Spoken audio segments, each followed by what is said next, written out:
सतगुरुदेव जी की जय हो। बंदी छोड़ पूर्ण पुरुषक कोई साहब की जय हो। बंदी छोड़ गरीब दास जी महाराज की जय हो। स्वामी रामदेवानंद जी दादा गुरु महाराज की जय हो। पंडित चितानंद जी परदादा गुरु महाराज की जय हो। सर्व संतों की जय हो, सर्व भक्तों की जय हो, सभी धर्मी पुरुषों की जय हो। श्री काशी धाम की जय हो, श्री छुड़ानी धाम की जय हो, श्री करौथा धाम की जय हो, श्री बरवाला धाम की जय हो। सत गरीब नमो नमो सतपुरुष को नमस्कार गुरु की नहीं। सुर नर मुनि जन साधवा संतों सर्वस दी नहीं। सतगुरु साहिब संत सब दंडोतम प्रणाम। आगे पीछे मध्य तिनकू जा कुर्बान। नराकार निर्विशनम काल जाल भय भंजनम। निर्लेपम निजनी अगुणम अकल अनुबेशुन्नदुनम। सोहम सुरति समापतम सकल समाना निरतिले। उजल हिरंबर हरदम बेपरवा अथाह वार पार नहीं मध्यतम। गरीब जो सुमिरत सिद्ध होई गणनायक गलताना। करो अनुग्रह सोई पारस पद परवाना। आदि गणेश मनाऊं गणनायक देवन देवा। चरण कमल लोलाऊं आदि अंत करूं सेवा। परम शक्ति संगीतम ऋषि दाता सोई। अविगत गुण अतीतम सत्य पुरुष निर्मोही। जगदम्बा जगदीशम मंगल रूप मुरारी। तन मन अर्पूं शीशम भक्ति मुक्ति भंडारी। सुर नर मुनि जन ध्यावे ब्रह्मा विष्णु महेशा। शेष सहस मुख गावे पूजे आदि गणेशा। इंद्र कुबेर शरीका वरुण धर्मराय ध्यावे। सुमरत जीवन जी का मन इच्छा फल पावे। 33 कोटि अधारा ध्यावे सहस 88। उतरे भवजल पारा कटी है यम की फांसी। 33 कोटि अधारा ध्यावे सहस 88। उतरे भवजल पारा कटी है यम की फांसी। शाह साहेब बंदी छोड़ सतगुरु संत रामपाल जी महाराज की जय हो। परमात्मा की सभी प्यारी आत्माओं को कानपुर से रामचंद्र दास के शाह साहेब दास का मोबाइल नंबर है 91 40 62 26 68। बिहार के सीनियर एडवोकेट जो सत साहिब चैरिटेबल ट्रस्ट के राष्ट्रीय प्रमुख जो इस मैनेजमेंट देखने वाले जो इसको पूरा मैनेज करने वाले जो राष्ट्रीय स्तर पर शशिभूषण जी अपना कार्य देख रहे हैं, उनके द्वारा ये पुस्तक जो है ज्ञान अमृत एवं का 20वां पुस्तक संत रामपाल जी महाराज ने हम आपके जीवन को 84 लाख योनियों से बचाने के लिए ये पुस्तक संत रामपाल जी महाराज ने बिहार के सीनियर एडवोकेट शशिभूषण जी के द्वारा लिखाई। क्योंकि संत रामपाल जी महाराज को जब शासन मरते दम तक आजीवन कारावास की सजा FIR नंबर 429-430 में हुई, उसके पहले भी काफ़ी सबूत हम लोगों को मिल चुके थे, लेकिन जजमेंट के सबूत नहीं मिले थे। और हम इन लोगों से जजमेंट मांगते थे, क्योंकि परमेश्वर की दया से कहीं न कहीं शंका हो गया था कि ये लोग सब गलत कर रहे हैं। तो ये एक भी जजमेंट की फाइल नहीं दी। अगर ये दोषी नहीं होते तो जिन केसों में कह रहे थे संत रामपाल जी महाराज बाइज्जत बरी हुए, AP सिंह को 1 तारीख का 5 लाख रुपए फीस देते थे, तो ये सारे केसों की जजमेंट की फाइलें पूरी दुनिया में वायरल कर देते। मतलब दुनिया को के नाक में दम कर देते कि देखो FIR नंबर 426 427 428 429 443 430 428 वाला केस चल रहा है। लेकिन इन्होंने वो भी केस वायरल नहीं की जिसमें संत रामपाल जी महाराज बाइज्जत भरी हुए थे, क्योंकि उनको पता था कि अगर ये फाइलें वायरल कर देंगे तो ये सब सच्चाई जान जाएंगे। ये फाइल नहीं इसीलिए दे रहे थे। और जब संत रामपाल जी महाराज ने देख लिया कि 2017 में जो FIR नंबर 426 427 आदि केस का डिसीजन हुआ था और ये फाइल नहीं दे रहे हैं, तब संत रामपाल जी महाराज दया करके ये फाइलें हम लोगों को उपलब्ध कराई। ये परमेश्वर की दया से जो पहले से ही ऑनलाइन ये ई-कोर्ट सर्विस एप्स परमेश्वर की दया से पहले से बन गया था, क्योंकि पता था कि ये लोग कभी फाइल देने वाले नहीं और हम लोग फाइल इतनी जल्दी आसानी से कोर्ट से निकाल नहीं सकते। वहां तक किसी बातें नहीं पहुंच सकती थी, सोचे नहीं पहुंच सकती थी। तो ये परमेश्वर ने हमारे आपको जीवन को बचाने के लिए बहुत बड़ा उपकार किया है, आप ये सोच नहीं सकते हो। वो एक अलग बात है कि जब कोई आसानी से वस्तु मिल जाती है तो उसका कोई मोल नहीं होता है। जब हम माँ के पेट के अंदर थे, 9 महीने तक रहे, तो हम कितना रोते थे, कितना परेशान थे, लेकिन हम जैसे गर्भ से बाहर निकले वैसे हम सब भूल गए। आज आपको उस गर्भ की बातें याद नहीं है। आप अपने वो माँ के पेट के अंदर जो गर्भ में आपने दुख उठाया, आप उस दुख को भूल चुके हो, ये भौतिक सुख की वजह से। जबकि हमें आपको होश में रहना चाहिए कि देखिए, इस जीव को भक्ति कराने के लिए परमात्मा ने ये शरीर, एक माँ के पेट के अंदर कितना सुंदर शरीर बनाया। उसका क्या लालच था? उस परमेश्वर को कोई लालच नहीं था जो तुम्हें इंसान का रूप देता, चाहे वो 84 लाख योनियां भोगने के बाद टर्म वाइज मिला हो या आपके पिछले पुण्य कर्मों के आधार से मिला हो। लेकिन उपकार तो उसने किया, पूरा शरीर, सुंदर शरीर बना करके, और सारी व्यवस्थाएं वो देख रहा है, और इसके बाद आत्मा को इसमें बिठा दिया कि भाई इसके द्वारा भक्ति कर ले, हाथ पैर नाक आँख कान सब इनका सबका इस्तेमाल कर ले भक्ति के लिए। लेकिन आज हम कर क्या रहे हैं, ये बातें हमें आपको विचार करनी पड़ेगी। तो ये परमेश्वर ने दया करके एक ज्ञान अमृत सदन का 20वां पुस्तक हमारे सभी भाई बहनों के बीच तक पहुंचवा दिया और पहुंचवा रहे। लेकिन बहुत से भगत इसका मोल नहीं समझ रहे। इसको पुस्तक को लिया, 30 रुपए की पुस्तक लिया और ऐसे रख दिया घर में कोने में। अच्छे अच्छे जो आंदोलनकारी अपने आप को कहते हैं, वो तो यहाँ रख दिया, ऐसे रखे उनके घर में, कोई उनका मतलब नहीं।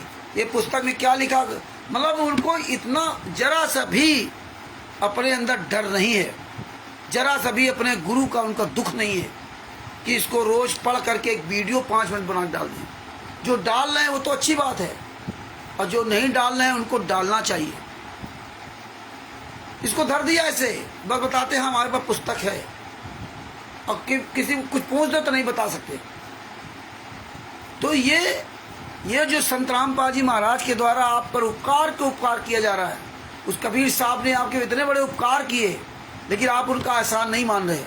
आप कभी हाथ ना एक हो, एक आंख ना हो, लीवर फेल हो जाए, किडनी फेल हो जाए, अरबों खरबों रुपए का सिर दिया, लेकिन फिर भी आप रात दिन मरे जा रहे हो कागज के टुकड़ों के लिए।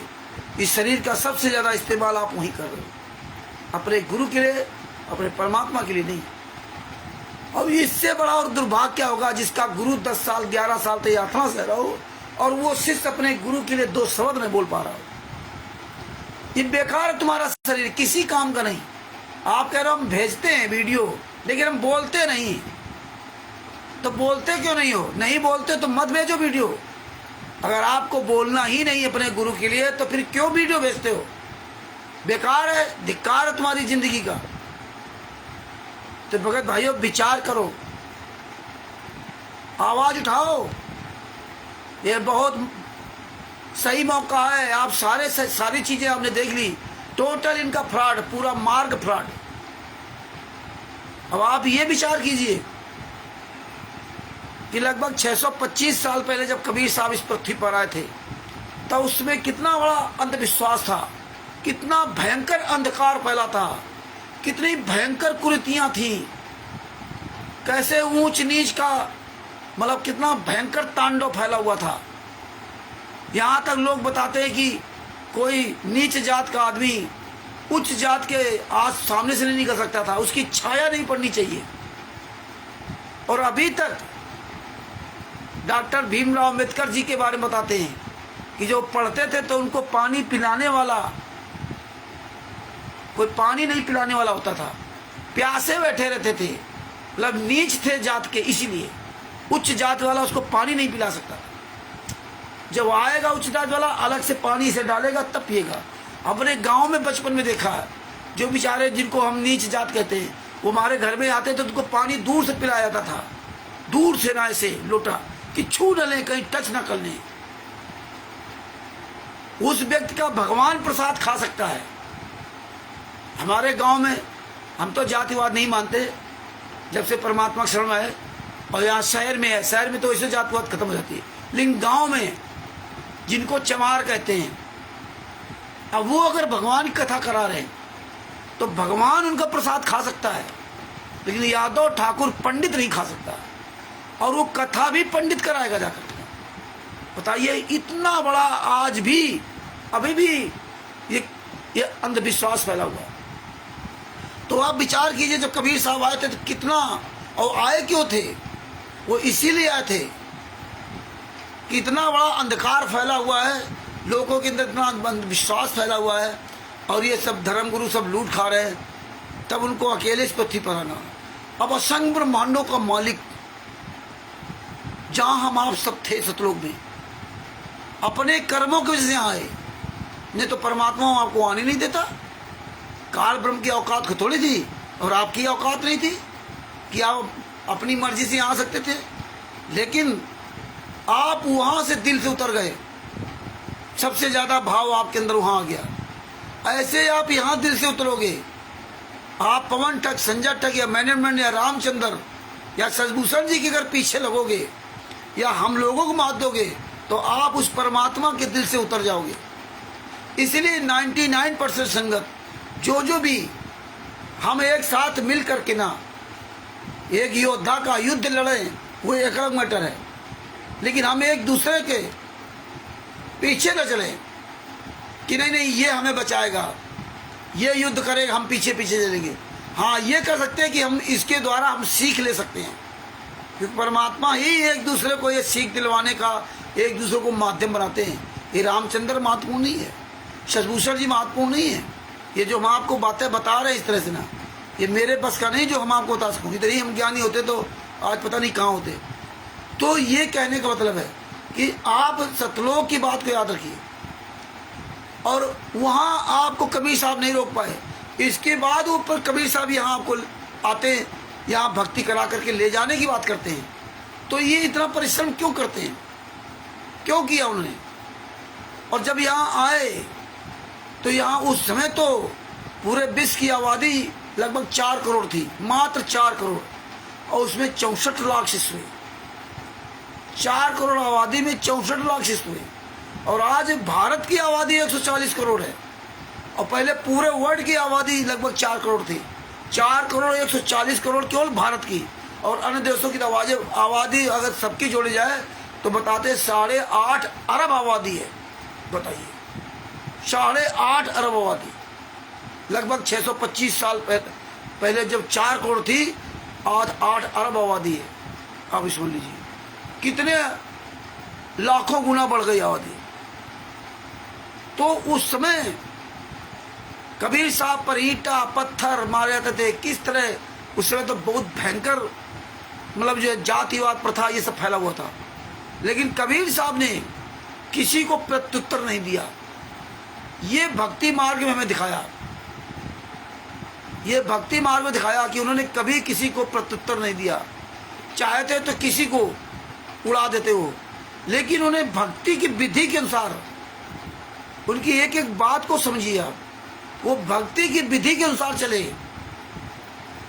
जो स्वामी रामानंद जी महाराज को जीवित किया, जो कमाल कमाली को जीवित किया, जिन्होंने शेव जी को जीवित किया, जिन्होंने सदना जी के हाथ पूरे कर दिए, मीरा जी को जहर से बचाया, सांप काटने से बचाया, ऐसे तमाम तरह के उदाहरण हैं। और 52 यातनाएं सहने के बाद भी उन्होंने किसी को प्रत्युत्तर नहीं दिया, किसी कुछ नहीं बोले। तो ये हमें भक्ति मार्ग में चलकर दिखाया, और बोले गुरु को जिंदा किया, ये उनकी महिमा थी। उन्होंने दिखाया कि गुरु की महिमा इतनी अपरंपार है। सतगुरु जात विरंग गुरु कर ले आप समान, उन्होंने हर जगह गुरु की महिमा दिखाई, हर जगह। तो ये भक्ति मार्ग में सिखाया था। और तब से लेकर के संत रामपाल जी महाराज को जब नाम दीक्षा दी गई, तब की बात बता रहा हूँ, जब उनको नाम दीक्षा दी गई तब तक की बात बता रहा हूँ। आपने इस मार्ग में कहीं भी हिंसा नहीं देखा। ये अहिंसा का मार्ग है। इनके शिष्यों को कहीं अहिंसा का मार्ग आपने नहीं देखा होगा कि अहिंसा किया हो, और जो किया वो खत्म हो गया। और देखिए, जब ये मार्ग संत रामपाल जी महाराज के पास पहुंचा 1994 में, हालांकि 1988 में नाम दीक्षा लिया था, स्वामी रामदेवानंद जी महाराज को अपना गुरु बनाया 1988 में। 1994 में लगभग 6 साल में उनको नाम दीक्षा देने का अधिकार दे दिया गया। तब तक कोई भी कहीं भी कोई विवाद झगड़ा नहीं था। और संत रामपाल जी महाराज अपने घर परिवार से परेशान होकर के ना 1994 में घर भी त्याग दिया। और संत रामपाल जी महाराज ने सत्संग के माध्यम से बताया भी, मेरे बेटा बेटी 4 संतानें थी, मैं जानता हूं कितनी मेरी सेवा करते थे। मैंने उस परमात्मा की रचना लगाई, अब मेरे लाखों बेटा बेटी हो गए। अब अपने हाथों पे रखते हैं वो लोग अपने पिता को, अपने गुरुदेव को, अपने भगवान को। एक को बुलाता हूं तो 100 खड़े हो जाते हैं। तो जिन संत रामपाल जी महाराज ने पूरे परिवार को त्याग दिया था, तो आप ये बताइए कि फिर ये परिवार कैसे शामिल हो गया।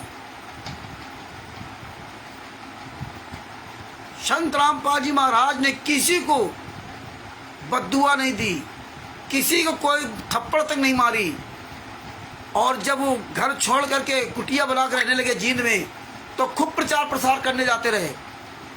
लोगों ने मारा पीटा उनको, थप्पड़ लात घूसा से मारा, पत्थर मारे, कान पकड़ के उठा बैठक करवाई। संत रामपाल जी महाराज ने कान पकड़ के उठा बैठक भी की। बोले आज के बाद ही हाँ तू आएगा ना? हाँ भैया नहीं आएंगे। मतलब सब यातनाएं सही, लेकिन उस समय जो उनके साथ में थे, वो कोई भी व्यक्ति या वो स्वयं कोई व्यक्ति किसी पर हाथ नहीं उठा सकता था। और ना संत रामपाल जी महाराज किसी को हाथ उठाने की कहा, क्योंकि संत रामपाल जी महाराज सतगुरु की शरण में, तो उनकी रक्षा सतगुरु करेगा, ये व्यक्ति नहीं रक्षा करेगा। इसलिए उन्होंने किसी व्यक्ति को मात नहीं दिया।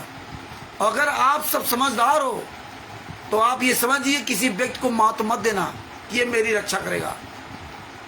शेव शम्मन ने किसी ने अपने लड़के गर्दन काटी, ये नहीं सोचा कि मेरा बेटा मर जाएगा क्या होगा, जिंदा होगा क्या नहीं होगा, कोई मतलब नहीं। लेकिन परमेश्वर वो सब देखता। तो संत रामपाल जी महाराज को कोई से लेना नहीं था, तभी परमात्मा ने ज्ञान दिया। तो कोई रंडी कहे, चाहे भुंडी कहे, चाहे कुछ कहे। और सबसे बड़ी बात संत रामपाल जी ने क्या कहती है कि हम आपको नितनेम इसीलिए पढ़ाते हैं कि जब घर से आप निकलोगे तो जो लोग तुम्हें अन्य लोग मिलेंगे उनको ज्ञान नहीं है, तो उनके लिए कहा था गाली ही से उपजे कले कष्ट और मीच, और हार चले तो साधु है लाग मरे सो नीच। तुमको उल्टा सीधा बोलेंगे तो नितनेम इसलिए पढ़ाते हैं कि आप इस नितनेम में जो ज्ञान हम सुना रहे हैं, इस ज्ञान का वहां प्रयोग करोगे, उससे उलझोगे नहीं, क्योंकि तुम्हें पता इसको ज्ञान नहीं है, तो उससे उलझना नहीं। ये ज्ञान हमें दिया था। तो फिर आज संत रामपाल जी महाराज की दशा क्यों हुई, जो आज जेल के अंदर जाना पड़ा, जेल में हैं, यात्रा से रहे। ये तो अहिंसा का मार्ग था। कबीर साहब ने इतनी यात्राएं सही, और उनके से संत रामपाल जी महाराज आज जेल में क्यों? मीरा जी ने इतनी यात्राएं सही, तमाम लोग इस पृथ्वी पर आए। जब द्रौपदी जी का कोई रक्षा नहीं किया, तब उसने परमात्मा को याद किया, तो उसके पुण्य आधार पे आके परमात्मा ने उसकी साड़ी बढ़ाई। तो कोई का मतलब परमात्मा ने दिखाया कि देखिए भीष्म पितामह जैसे लोग ताकतवर, द्रोणाचार्य, कृपाचार्य, अर्जुन, भीम, नकुल, सहदेव, अर्जुन भीम जैसे ताकतवर लोग द्रौपदी जी की लाज नहीं बचा पाए। तो आप सोचिए आज वर्तमान समय में तो कोई अर्जुन भीम सपनों में नहीं आप सोच सकते कोई अर्जुन भीम है। जो अब तो चाउमीन, बर्गर, पिज्जा खाने वाले हैं, कोल्ड ड्रिंक पीने वाले हैं। अब तो 10 फुट की दीवार से गिर जाएंगे तो हाथ पैर टूट जाएंगे। और आज तो किसी व्यक्ति के ऊपर कोई ताकत नहीं है। तो उस समय इतने ताकतवर थे और अहंकार था द्रौपदी जी को, हम ये बचाएंगे, हमें बचाएंगे। कोई नहीं बचाया, परमात्मा बचाता है। तो इसलिए संत रामपाल जी महाराज किसी को सहारा नहीं लिया। और संत रामपाल जी महाराज असली शिष्य होगा तो इस दुनिया में किसी को अपना सहारा नहीं मानता। मेरे गुरु से बड़ा कोई इस दुनिया में नहीं, गुरु तो परमात्मा से बड़ा है। ये आप लोगों की बात आज भी समझ नहीं आती, आज भी आप लोगों को डर लगता है, आज भी आप लोग अपना मुंह छिपाए घूमते हो। कुछ भगत सामने नहीं जाना चाहते, वीडियो बनाने से डरते हैं कि मेरी फोटो ना वायरल करना, मेरी वीडियो वायरल ना करना। तुम्हारी तो वीडियो ऑलरेडी चित्रगुप्त बना रहा है, तुम्हारी वीडियो ऑलरेडी चित्रगुप्त बना रहा है, ये तुम भूल जाते हो। और वो वीडियो तुम्हारी वहां चलाई जाएगी, फिर क्या करोगे आप? वहां को थोड़े मना कर पाओगे। जिस परमात्मा ने शरीर दिया तुमको अपने परमात्मा के लिए बोलने के लिए, आप उस परमात्मा के लिए कहते हो मेरे फोटो ना दिखाना, दुनिया तुम्हारी फोटो जान जाएगी, क्योंकि तुम्हें कहीं ना कहीं अंदर से भी डर है। तुम परमात्मा नहीं मानते हो, नाम के परमात्मा कहते हो। एक प्रहलाद की कथा सुनते हो, प्रहलाद की बात करोगे, लेकिन प्रहलाद जैसा दृढ़ विश्वास नहीं है आप लोगों के अंदर। जिस दिन आपके अंदर दृढ़ विश्वास इतना हो जाएगा, उस दिन दुनिया की कोई ताकत तुम्हें मार नहीं सकती, और तुम बिना ही मरे मर जाते हो। ये तुम्हारी कमजोरी है, अपनी दूर करो। तो भगत भाइयों अपने उसी टॉपिक पर आते हैं। तो अब जब मीरा जी, सदना जी जैसे लोगों को डर नहीं रहा, नानक जी ने तो दूसरे दुकान का सामान लुटा दिया, तेरा तेरा तेरा, मेरा कुछ नहीं तेरा। दूसरे की दुकान में नौकरी करते थे और जैसे ज्ञान हुआ तो उन्होंने लुटा दिया। और फिर उनका सेठ बुलाया उनके बहनोई को कि भैया तुम्हारा साला ने तो सब सामान लुटा दिया, भरो इसका भरपाई करो। तो जो गोलक में देखा हिसाब निकला तो वो बताते, परमात्मा ने बताया 20 रुपये एक्स्ट्रा निकले। 20 रुपये उस जमाने के 20 रुपये, सोने नंबर 1 गोल्ड होगा। और वो नानक जी को देने लगे लोग, तो नानक जी ने वापस कर दिया, नहीं भैया मुझे अब ये नहीं चाहिए, तू ही रख ले। और आज आप वो 20 रुपये गोल्ड, उस समय का सोने गोल्ड, वो वापस कर दिए। और आज आप रात दिन मरे जा रहे हो कागज के टुकड़ों के लिए। नरसिंह जी आदि आप तमाम सबकी कहानियां सुनते हो, कहानियां इस कहानी सुनते हो, इस कहानी, ये कहानी सुनने से कोई लाभ नहीं होना, इनको अपने अंदर आचरण धारण करोगे। तो कहने मतलब कि मीरा जी, सदना जी, जयदेव जी और सब तमाम लोग इस पृथ्वी पर आए परमात्मा को पाने के लिए। कितना कष्ट था। शेख फरीद जी को देखो, कुएं में उल्टे लटके थे, सब सूख गए, कौवे सब मांस खा गए। आंख पर नंबर आया तो कहा भाई कौवों से प्रार्थना की, कौवो मेरी आंख मत ना छेड़ना, ये मेरी आंखें छोड़ देना, बाद बाकी सब खा लेना, क्योंकि मेरा परमात्मा आएगा। अगर आंखें तुमने खा ली तो हम कैसे अपने परमात्मा देखेंगे। इतना कष्ट सहा उन लोगों ने, लेकिन उस कौवे को बद्दुआ नहीं दी। तो संत रामपाल जी महाराज कैसे बद्दुआ देते? फिर बरवाला कांड कैसे हुआ? फिर करौथा कांड कैसे हुआ? इन बातों पर आप लोगों को बहुत गहराई से विचार करना पड़ेगा। और विचार नहीं करोगे तो परमात्मा कहते हैं बिना विचारे जो करे सो पाछे पछताए, और काम बिगाड़ा आपने जग में होत हंसाए। बिना विचार के जो भी काम करोगे आप, तो बाद में आपको पछताना पड़ेगा। सदियों से हम आप पछताते आ रहे हो। हमने विचार के ना काम नहीं किया तो फिर पछताना ही पड़ेगा। सदियों से पछता रहे हो। सतलोक से आए थे, बिना विचारे हमने निर्णय लिया, काल ब्रह्म से कुछ मिलना नहीं था, प्रभावित हो गए, धक्के खा रहे हो। तो भगत भाइयों, ये फिर करौथा कांड, बरवाला कांड क्यों हुआ?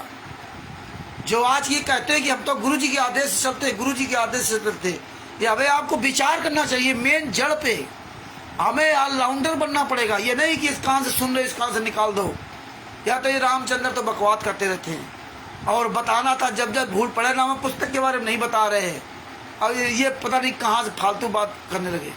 आप लोगों के लिए फालतू हो सकती है, लेकिन मेरे लिए फालतू नहीं है। मेरे लिए तो रिवीजन है, और आप समझोगे तो आप भी मजबूत बनोगे। बात बाकी अपना सबका अपना अलग अलग विवेक है, हम किसी को समझा नहीं सकते, केवल हम आपस में चर्चा कर सकते हैं। परमेश्वर ने कहा चर्चा करे तो चौहटे, ज्ञान करे तो दोए, और ध्यान रहे तो एकला और न दूजा कोई। तो आप ये सोचिए कि आज संत रामपाल जी महाराज को जेल क्यों जाना पड़ा। संत रामपाल जी महाराज ऐसे कैसे अपराधी बन गए आज पूरी दुनिया के सामने, ये इन पे आपको गहराई से विचार करना पड़ेगा। संत रामपाल जी महाराज 1994 में घर त्याग दिया, और त्याग देने के बाद कुटिया बना रहने लगे। कुछ भक्तों को लाभ हुआ, उन्होंने करौथा आश्रम बनाया छोटा सा, और वो भगत इनको लेकर के करौथा आश्रम में गए। संत रामपाल जी महाराज के कोई घर परिवार वाला नहीं ले गया। संत रामपाल जी, ये बात समझो अच्छी तरह से, संत रामपाल जी महाराज ने सत्संग के माध्यम बताया कि भक्तों ने एक छोटा सा आश्रम बनाया था करौथा। कोई महेंद्र भगोड़ा नहीं बनाया था, अंजू मंजू अनारो माई बीरेंद्र मनोज ने नहीं बनाया था, इसने किसी ने बनाया था। एक कोई भगत है जिसका पूना में ट्रांसपोर्ट का कारोबार है, उसको कुछ लाभ हुआ था तो उसने वहां एक छोटा सा आश्रम बनाया। मतलब घर परिवार इन्होंने त्याग दिया, तो इनको तो अपने घर परिवार से मतलब नहीं। इसीलिए आप किसी भी सत्संग में आज तक आपने संत रामपाल जी महाराज ने कभी अपने घर परिवार के बारे में ये नहीं बताया कि आप परिवार हमारे साथ में है, या परिवार ठीक हो गया है, या परिवार यहाँ सब सेवा कर रहा है, या हमने परिवार को सेवा करने का अधिकार दिया है। 2014 तक बरवाला कांड तक कभी भी आपने सत्संग नहीं सुना होगा। हाँ, सत्संग में मतलब ये बताया कि महेंद्र ऐसा करता था, महेंद्र वैसा करता था, हैं, मेरे 4 बेटा बेटी संतानें थी, लेकिन किसी को अधिकार नहीं दिया, और दोबारा कभी मुड़ करके घर की तरफ देखा तक नहीं। ना घर गए, ना देखा, ना कभी अपनी पत्नी बेटा बेटी परिवार से उन्होंने बात किया। आपने सतलोक आश्रम बरवाला से लेकर कहीं नहीं देखा होगा। हाँ, उनके पिताजी बताते बरवाला में थे तो उनसे वो बात करते थे आगे, जैसा कि हमने सुना। लेकिन हम भी 24 मई 2014 में नाम दीक्षा लिया था। 14 से लगा के बरवाला कांड तक हम भी बरवाला कांड के मतलब 10 नवंबर 2014 को मैं वापस आया हूँ। तब तक हमने कभी भी संत रामपाल जी महाराज को उनकी पत्नी या बेटा बेटी या भाई बंधु से बात करते नहीं देखा। आसपास गुंडे बनकर खड़े रहते थे, आते जाते थे, नाम दीक्षा आशीर्वाद देते थे, लेकिन इन गुंडों को बात करते कभी नहीं देखा। या जितने भी वक्त होंगे वो खुद सोच लें, ये शुरू से परमात्मा के पीछे राइफल रिवॉल्वर गन लेके चल रहे थे। ये सबसे बड़ी कमी। कबीर साहब के पीछे कोई गन लेके नहीं चला। हमारे पीछे कौन गन लेके चल रहा है? नानक जी के पीछे कौन गन लेके चल रहा था? अब बताइए। लेकिन ये बात संत रामपाल जी महाराज के शिष्यों को नहीं समझ में आती कि बरवाला आश्रम के अंदर संत रामपाल जी महाराज के पीछे गन लेके क्यों चलते थे। तो संत रामपाल जी महाराज के शिष्य क्या कहते हैं? वो तो देवी देवता दुर्गा जी के पास हथियार, भगवान श्री कृष्ण के पास हथियार, भगवान राम के पास धनुष बाण, अब उनसे उपमा करने लगते हैं। लेकिन जब संत रामपाल जी महाराज ने घर परिवार छोड़ करके गली गली में धक्के खा रहे थे, तब ये राइफल वाले कहाँ मर गए थे? तो हमें आपको विचार करना पड़ेगा। इसीलिए इन्होंने करौथा आश्रम में एंट्री कर ली अपनी जबरदस्ती, क्योंकि ये महेंद्र भगोड़ा ड्राइवर था वहाँ के डीजीपी का। डीजीपी का ड्राइवर उस जमाने में हो जाए 1994, 1999, 2000 में, वो तो पहले था ये ड्राइवर। तो उसमें क्या नक्शा था? लोग आज देखो पद पा करके कैसा बोरा जाते। पुलिस में हो गया तो उसका नटबाजी देख लो पूरे मोहल्ले में, कैसे मालूम पड़ता से वो भगवान हो गया। ये हाल था, लोग डरते थे। ये गुंडे जब जाने की आश्रम बन गया, बढ़िया प्रचार प्रसार हो गया, तो इन्होंने एंट्री की। एंट्री करने के बाद बताते हैं सबसे पहला काम इन्होंने चढ़ाई कर दी छुड़ानी धाम कांड पे। सैकड़ों 100-200 महिलाओं को ले गए, और ये महिलाओं को ही हमेशा टारगेट करते हैं। कमजोर महिलाओं, बूढ़े, बच्चे, इनको ही टारगेट करते हैं,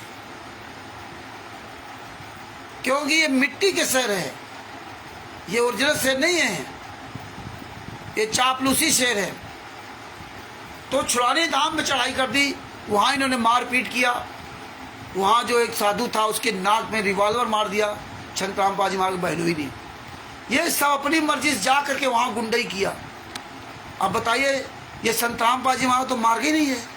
वो संतराम पाजी महाराज को कोई बोल रहा, कुछ भी बोले, ये क्यों वहाँ गए? ये क्यों वहाँ मारकूट करने गए? ये संतराम पाजी मार गए क्या? नहीं। और फिर आसपास के जितने गांव थे वहाँ इन्होंने जो कमजोर वर्ग थे उनकी लड़कियों को छेड़ना, परेशान करना, गुंडई करना चारों तरफ। संतराम पाजी मांगर, बड़ा लड़का वीरेंद्र, मनोज, अमित, ये सब गुंडई करते थे। कोई बोल नहीं सकता था, गए डीजीपी के ड्राइवर है, कोई बोल नहीं सकता था। कमजोर को छेड़ते थे। और ये सब कांग्रेस पार्टी के लोग थे, क्योंकि ये वो लोग हैं जिसका बोलबाला उसी को हो जाते हैं। ये कोई भगत नहीं थे, ये सब आर्य समाजी भगत है।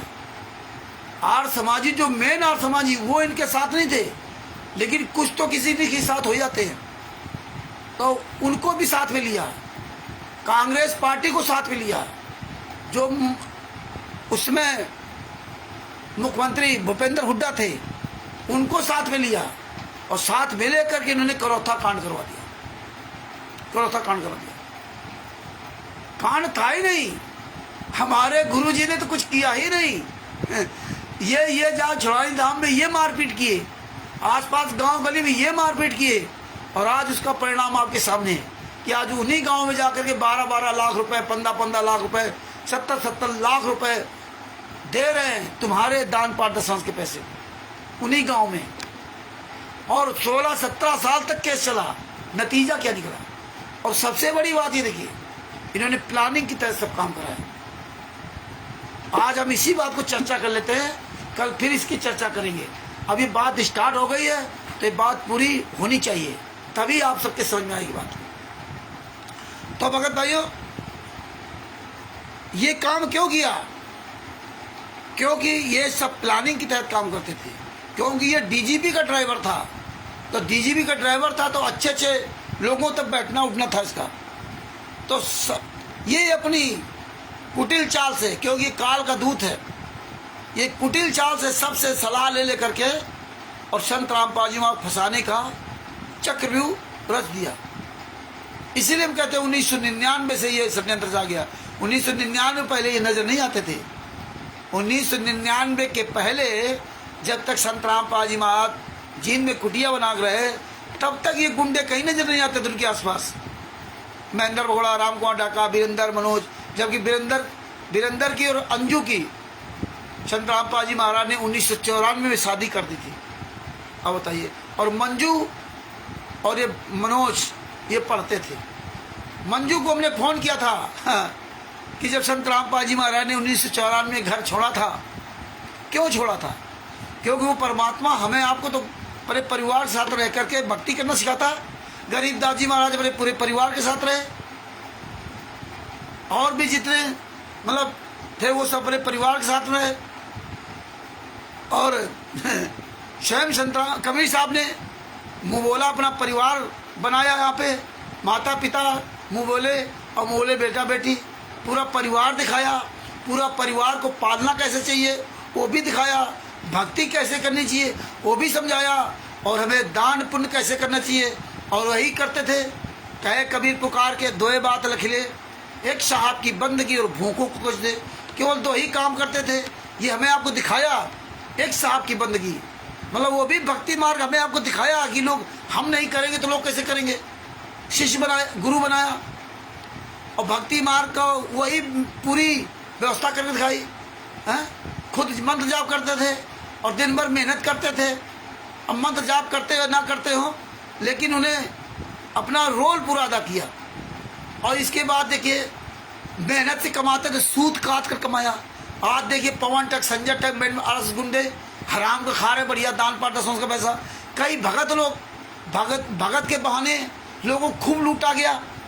बरवाला कांड के बाद, बरवाला कांड के पहले भी आप भगत हम भी भगत है। अच्छा साहब भगत जी, अब कोई गुजरात में रह रहा, कोई मध्य प्रदेश में रह रहा, कोई कहीं संबंध बनाए प्यार मोहब्बत के भक्ति मार्ग के भगत के नाते, फिर जरूरत पड़ी तो एक दूसरे से पैसे मांगे और फिर वापस नहीं किए।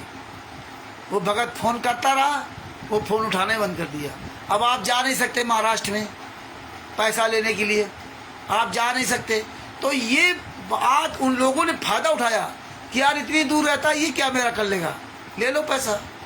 तो ये समझ लो ये भक्ति मार्ग में ये सब ऐसा क्यों हुआ। तो इसीलिए संत रामपाल जी महाराज ने ये सब कुछ हमें सत्संग के माध्यम से बताते थे, लेकिन हम आप लोगों ने अपने गुरु के वचन को नहीं सुना।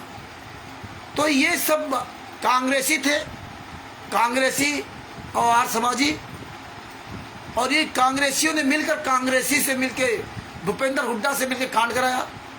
क्योंकि ये लोग यही काम करते हैं, जैसे नेता मंत्री एक दूसरे बुराई करते और फिर साथ में बैठ के चाय पीते। तो ये इनकी एक रणनीति थी, इधर बुराई करो इधर कांड भी करा दो, कोई जान भी ना चाह पाए। तो इन्होंने करौथा कांड करा दिया। अब ये इनकी रणनीति का हिस्सा था, पूरी इन्होंने प्लानिंग के तहत ना पूरा प्लान बनाकर काम किया इन्होंने। तो 2006 में करौथा कांड करवा दिया। कांड क्यों कराया? इसीलिए कराया कि संत रामपाल जी को फांसना कैसे है और कैसे में लूटना कैसे भी है, लोगों को गलत बताना भी कैसे है, कैसे अभी पब्लिक का मुंह जो है डाइवर्ट करेंगे। और ये ताकत काल ब्रह्म देता है, ये ताकत महेंद्र बोगड़ा, राम कुमार डक्का, राजकपूर, राजेंद्र, पुरुषोत्तम सैनी, इन सबको ताकत काल ब्रह्म दे रहा है। अब देखिए पवन ठग कैसे आप सबके दान पाठ दसवांश के पैसे कैसे मौज कर रहा है, अयासी कर रहा है।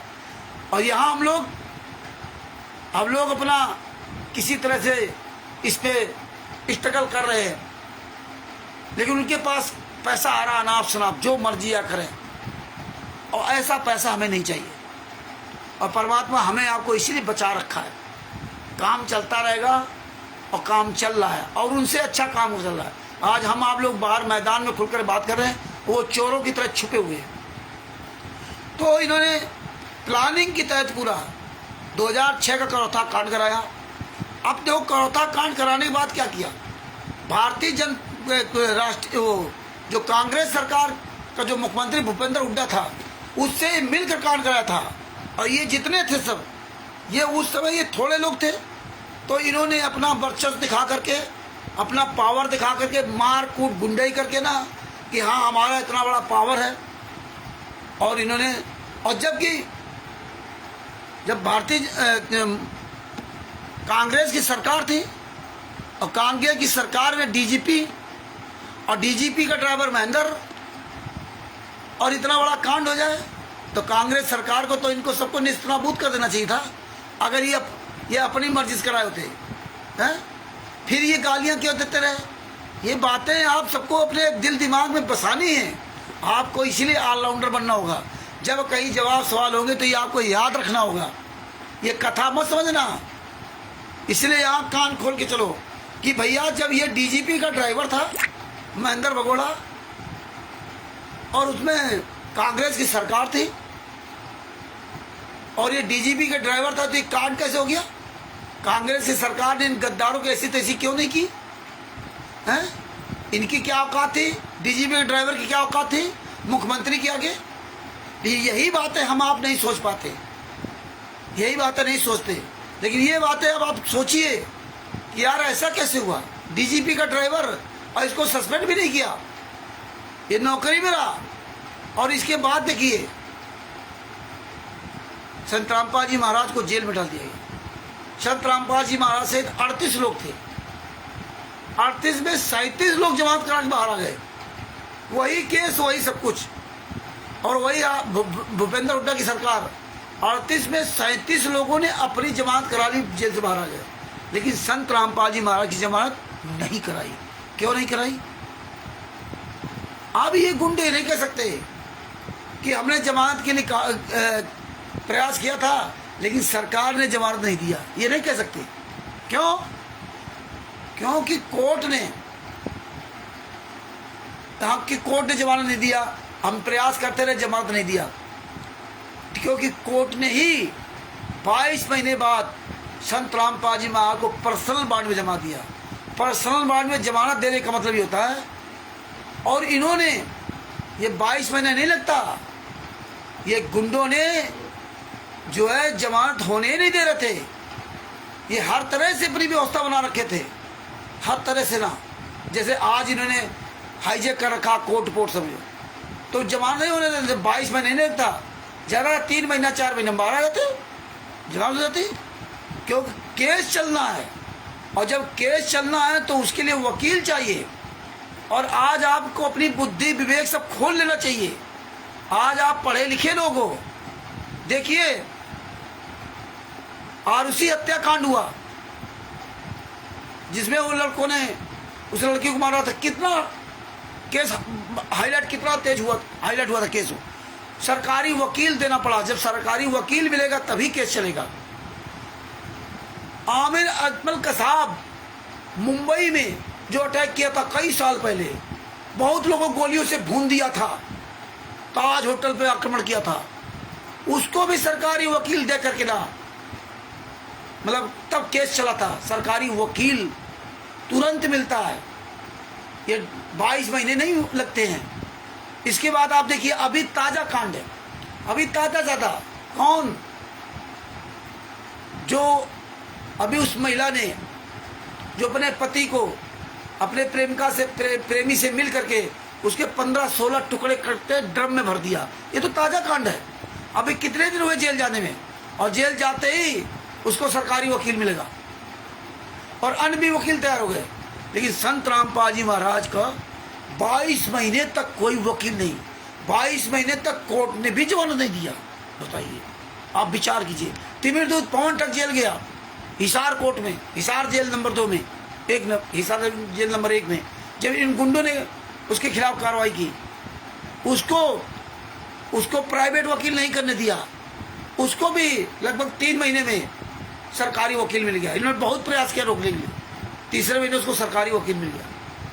हमें सरकारी वकील मिला पंजाब में।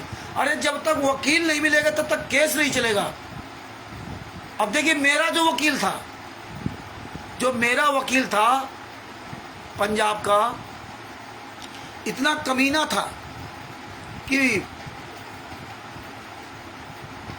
हम सितंबर 2017 में केस लगा पंजाब में, और ये लोग सब जेल गए और हम भी जेल गए जनवरी 2018 में, 8 या 9 जनवरी को।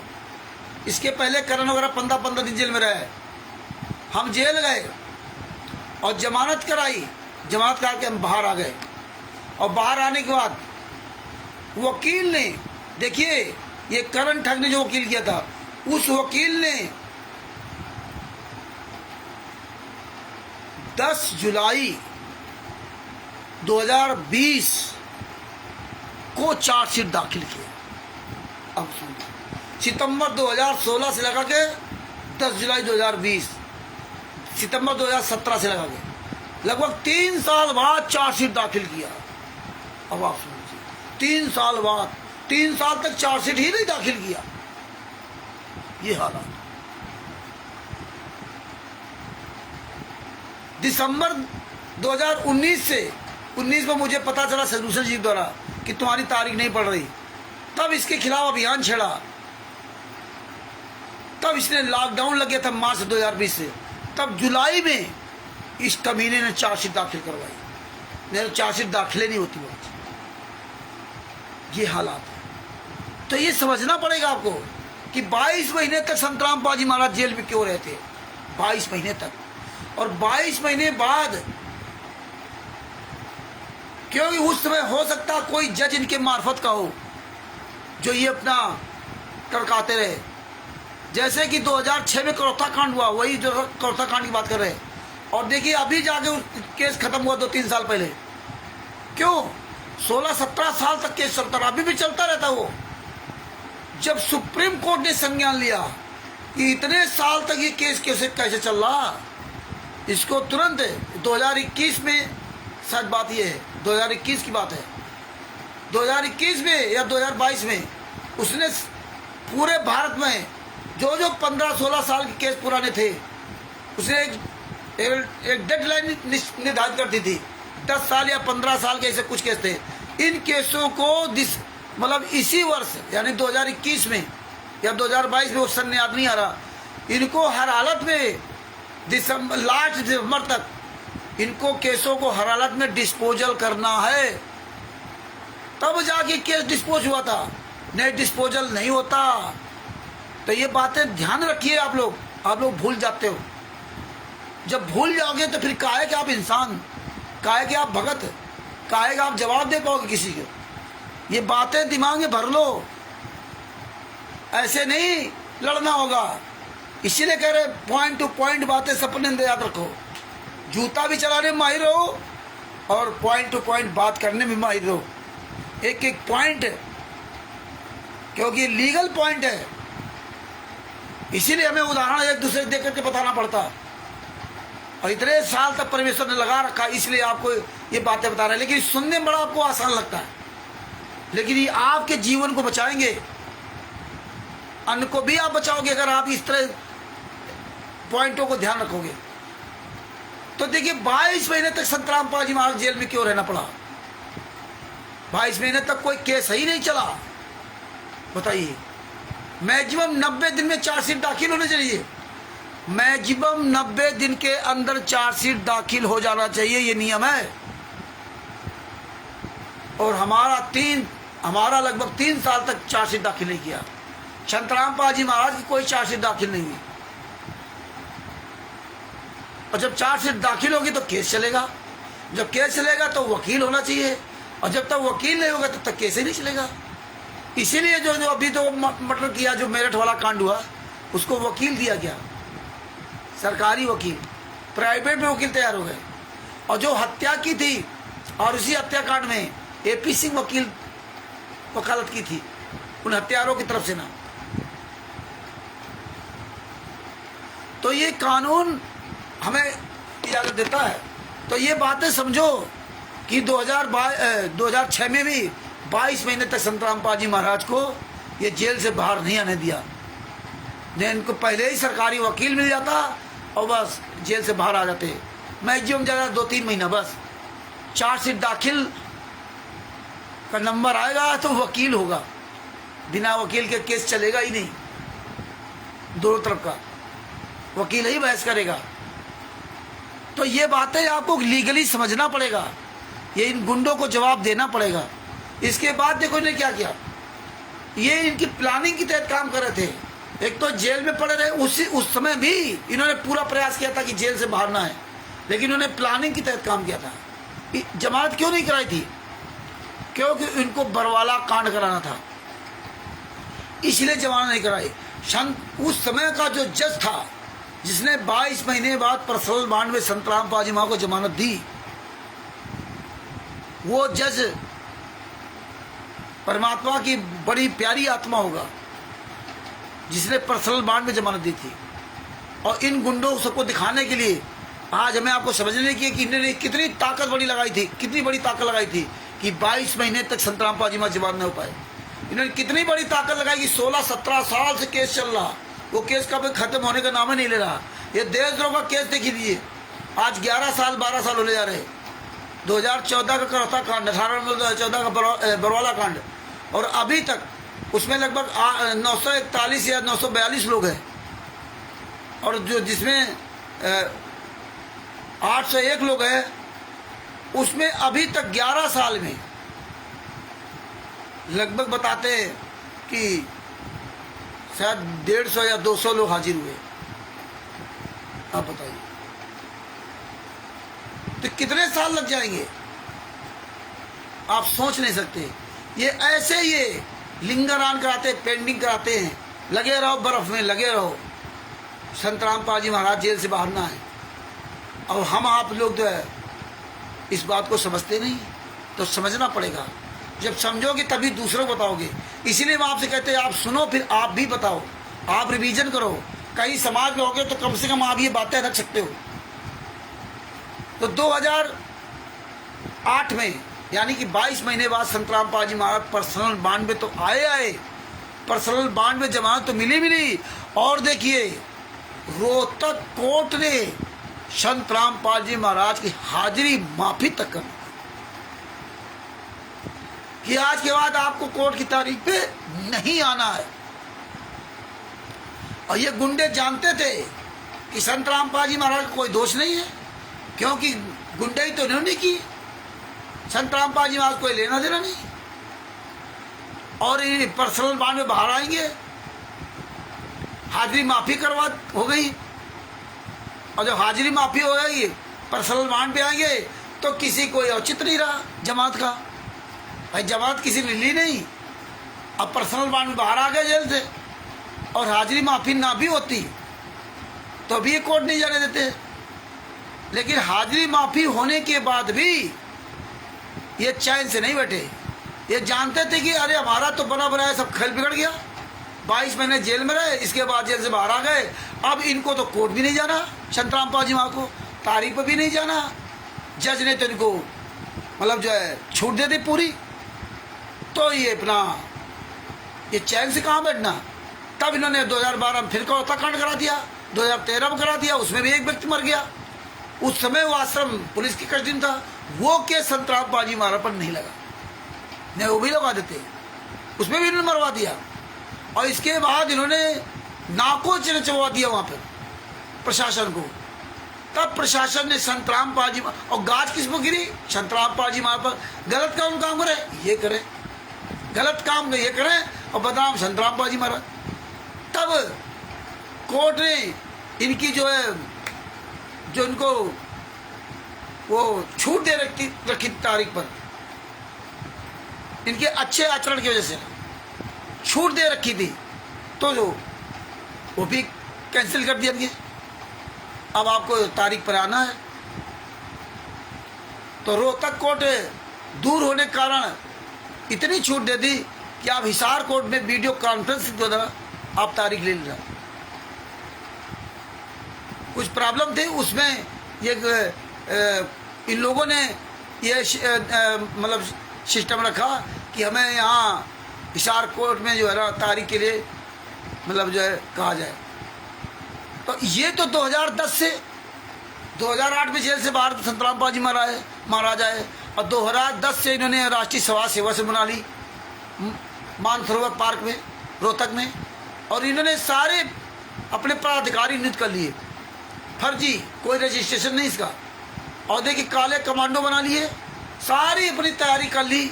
अब देखिए प्लानिंग की तरह था ना इनको, नहीं तो इनको क्या 2010 में भैया कौन सी आफत थी, जब 2008 में संतराम पाजी महाराज को पर्सनल बॉन्ड में जमानत दे देगी और उनकी हाजिरी माफी कर दी गई, तो फिर ये राष्ट्रीय समाज सेवा समिति क्यों बनाई, फिर ये काले कमांडो क्यों बनाए गए, फिर ये क्यों ट्रेनिंग दी गई। ये तो कबीर साहब का मार्ग था। संतराम पाजी महाराज की रक्षा कौन करता? क्या संतराम पाजी महाराज की रक्षा संतराम पाजी महाराज के गुरु नहीं कर सकते थे? क्या संतराम पाजी महाराज की रक्षा कबीर साहब नहीं कर सकते थे? जब मीरा जी की रक्षा कबीर साहब कर सकते हैं? मंसूर जी को पत्थर मारे गए तो हंस रहा था, इतना बड़ा त्याग। और कबीर साहब को कोई कहेगा तो ये सेना बना लेंगे, हथियार चलाएंगे, ये भक्ति मार्ग का काम है। लेकिन ये बात भक्तों को नहीं समझ में आती। ये बात विचार करना होगा आपको कि 2010 में इन्होंने ये चोरी छुपे सब व्यवस्था क्यों की, क्योंकि इनका सब रणनीति का हिस्सा था कि हम ऐसे ऐसे आगे आगे सब कराएंगे, कांड कराएंगे, ये कराएंगे। 2010 में बना करके और 2014 को उन्होंने कोर्ट की अवमानना करवा दी। कुछ था ही नहीं, कुछ नहीं था, कोई कांड नहीं, ना कोई करौता कांड, ना कोई बरवाला कांड, ना संतराम पाजी महाराज का करौता कांड से लेना देना, ना बरवाला कांड से लेना देना। और देखिए करौता कांड में संतराम पाजी महाराज ने बताया समाजियों ने कांड करा दिया, और बरवाला कांड में क्या कहा, राष्ट्रीय समाज सेवा समिति कांड करा दिया। ये लोग मेरे नहीं थे, खुलासा हो गया पूरा। यही परमात्मा ने बताया था 2006 में कि मेरे ये जितने करौता कांड में थे आर्य समाजी है, ये हमारे सब मामा फूफी चाऊ चाचा के भाई बहन सब है, बेटा बेटियाँ हैं जिन्होंने कांड कराया। लेकिन ये इशारे से हम परमात्मा बताते रहे, लेकिन हम आप नहीं समझे।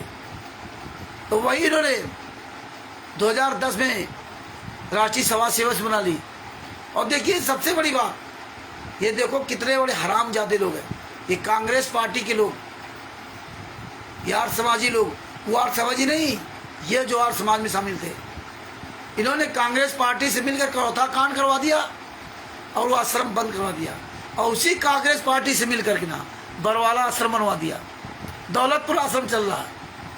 अब आप देखिए कितनी बड़ी इनकी साजिश थी। ये साजिश परमेश्वर ने दया करके हम आपको के द्वारा खुलवा रहे हैं, आप कभी जिंदगी में नहीं समझ सकते। इन्होंने भूपेंद्र हुड्डा से कांग्रेस पार्टी से मिल करके ना करौता कांड करवा दिया, उस आश्रम को बंद करवा दिया, और इन्होंने दूसरा सतलोक आश्रम बरवाला वहीं बना दिया। ना भूपेंद्र हुड्डा मुख्यमंत्री को इतराज और ना वहां के आर्य समाजियों को इतराज। ये बात तुम सबको अच्छी तरह समझ लेना चाहिए। दौलतपुर आश्रम 3 आश्रम चलते रहे, बन गए। बताइए, जब इतना बड़ा कांड हुआ तो आश्रम कैसे बना? इसके बाद देखिए 14/7/2014 जो कोर्ट की अवमानना कराई गई, उस समय कांग्रेस की सरकार थी। कांग्रेस की सरकार ने क्या किया? क्योंकि कांग्रेस की सरकार से मिलकर के काम कर रहा था, और नहीं तो किसी माई के लाल की औकात नहीं थी जो साला जो कोर्ट, हिसार कोर्ट को और बरवाला रोहतक कोर्ट को हाईजेक कर लेता रातों रात। ये किसी का औकात नहीं थी।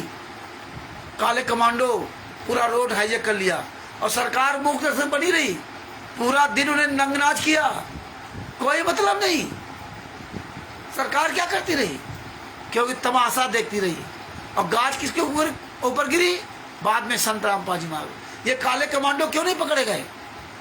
ये काले कमांडो जब 14/7/2014 को इन्होंने हाईजैक चढ़ाई कर दी, संत रामपाल जी महाराज पर तलवार धर दी।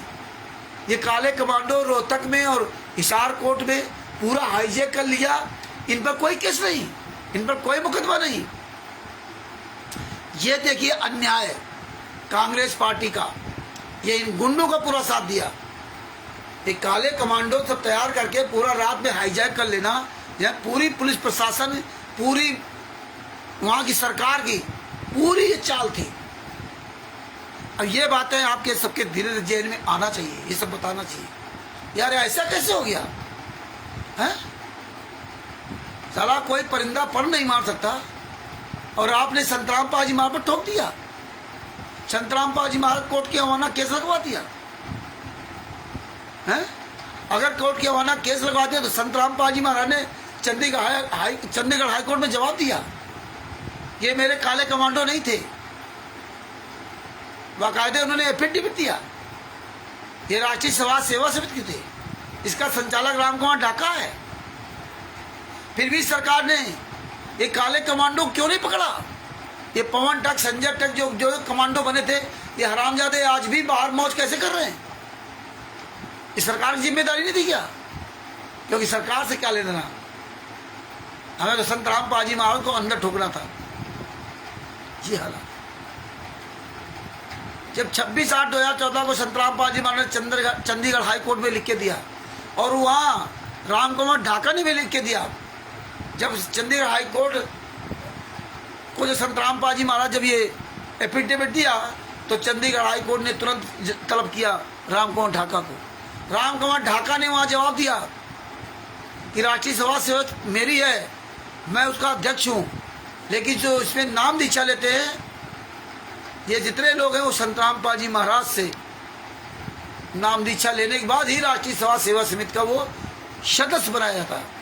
और जब इतना पुख्ता सबूत था कांग्रेस सरकार के पास, तो फिर कांग्रेस सरकार ने 26/8/2014 के बाद एक्शन क्यों नहीं लिया? कांग्रेस से मिले हुए थे, क्योंकि इनकी सरकार 26 अक्टूबर 2014 को बनी है, भारतीय जनता पार्टी सरकार, और ये है 26 या 28/8/2014 की बात है। यानी 14/7/2014 को कोर्ट की अवमानना कराई, और 26/8/2014 या 26/8/2014 को जो संत रामपाल जी महाराज अपना जवाब वहाँ दाखिल किया, जब उनके पास नोटिस भेजा गया, हाई कोर्ट चंडीगढ़ से आया, तो जब 26/8/2014 को संत रामपाल जी महाराज ने वहाँ लिखित में दे दिया, और रामकुमार ढाका ने स्वीकार किया, कोर्ट में लिखित में स्वीकार किया कि हाँ मैं उसका अध्यक्ष हूँ, तो जब वो अध्यक्ष है तो ये भूपेंद्र हुड्डा की सरकार ने एक्शन क्यों नहीं लिया?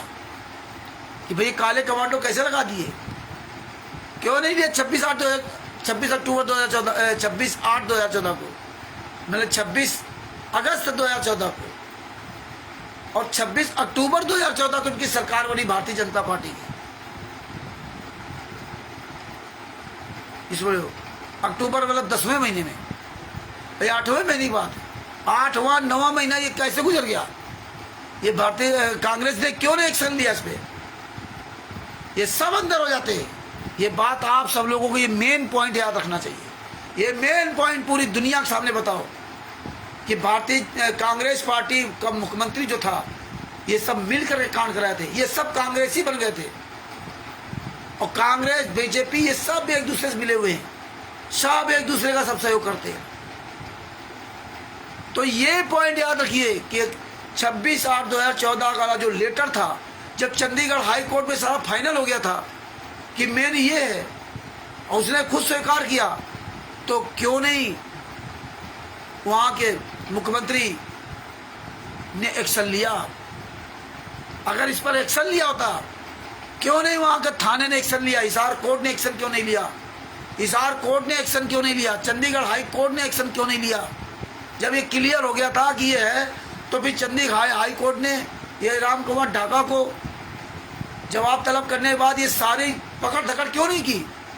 जितने भी काले कमांडो थे ये सब, इनको क्यों नहीं पकड़ा गया? ये इसकी जांच क्यों नहीं हुई? ये राष्ट्रीय सभा सेवा से फर्जी है। आज तक इसके बारे में सब कान में तेल डाले क्यों बैठे हुए? ये बात पूरी दुनिया को हमें बतानी होगी। ये बातें आप सबको अपने दिल दिमाग में भर लेना होगा। अगर आप लोग एक दूसरे का मुंह ताकते रहे, मुंह नहीं खोला, तो एक दिन देख लेना आपकी भी दुर्दशा होगी। ये याद रख लेना।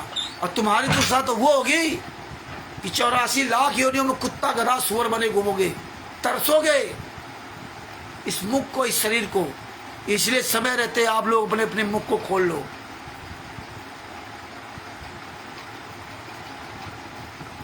26 अक्टूबर 2014 को भारतीय जनता पार्टी की सरकार बनी,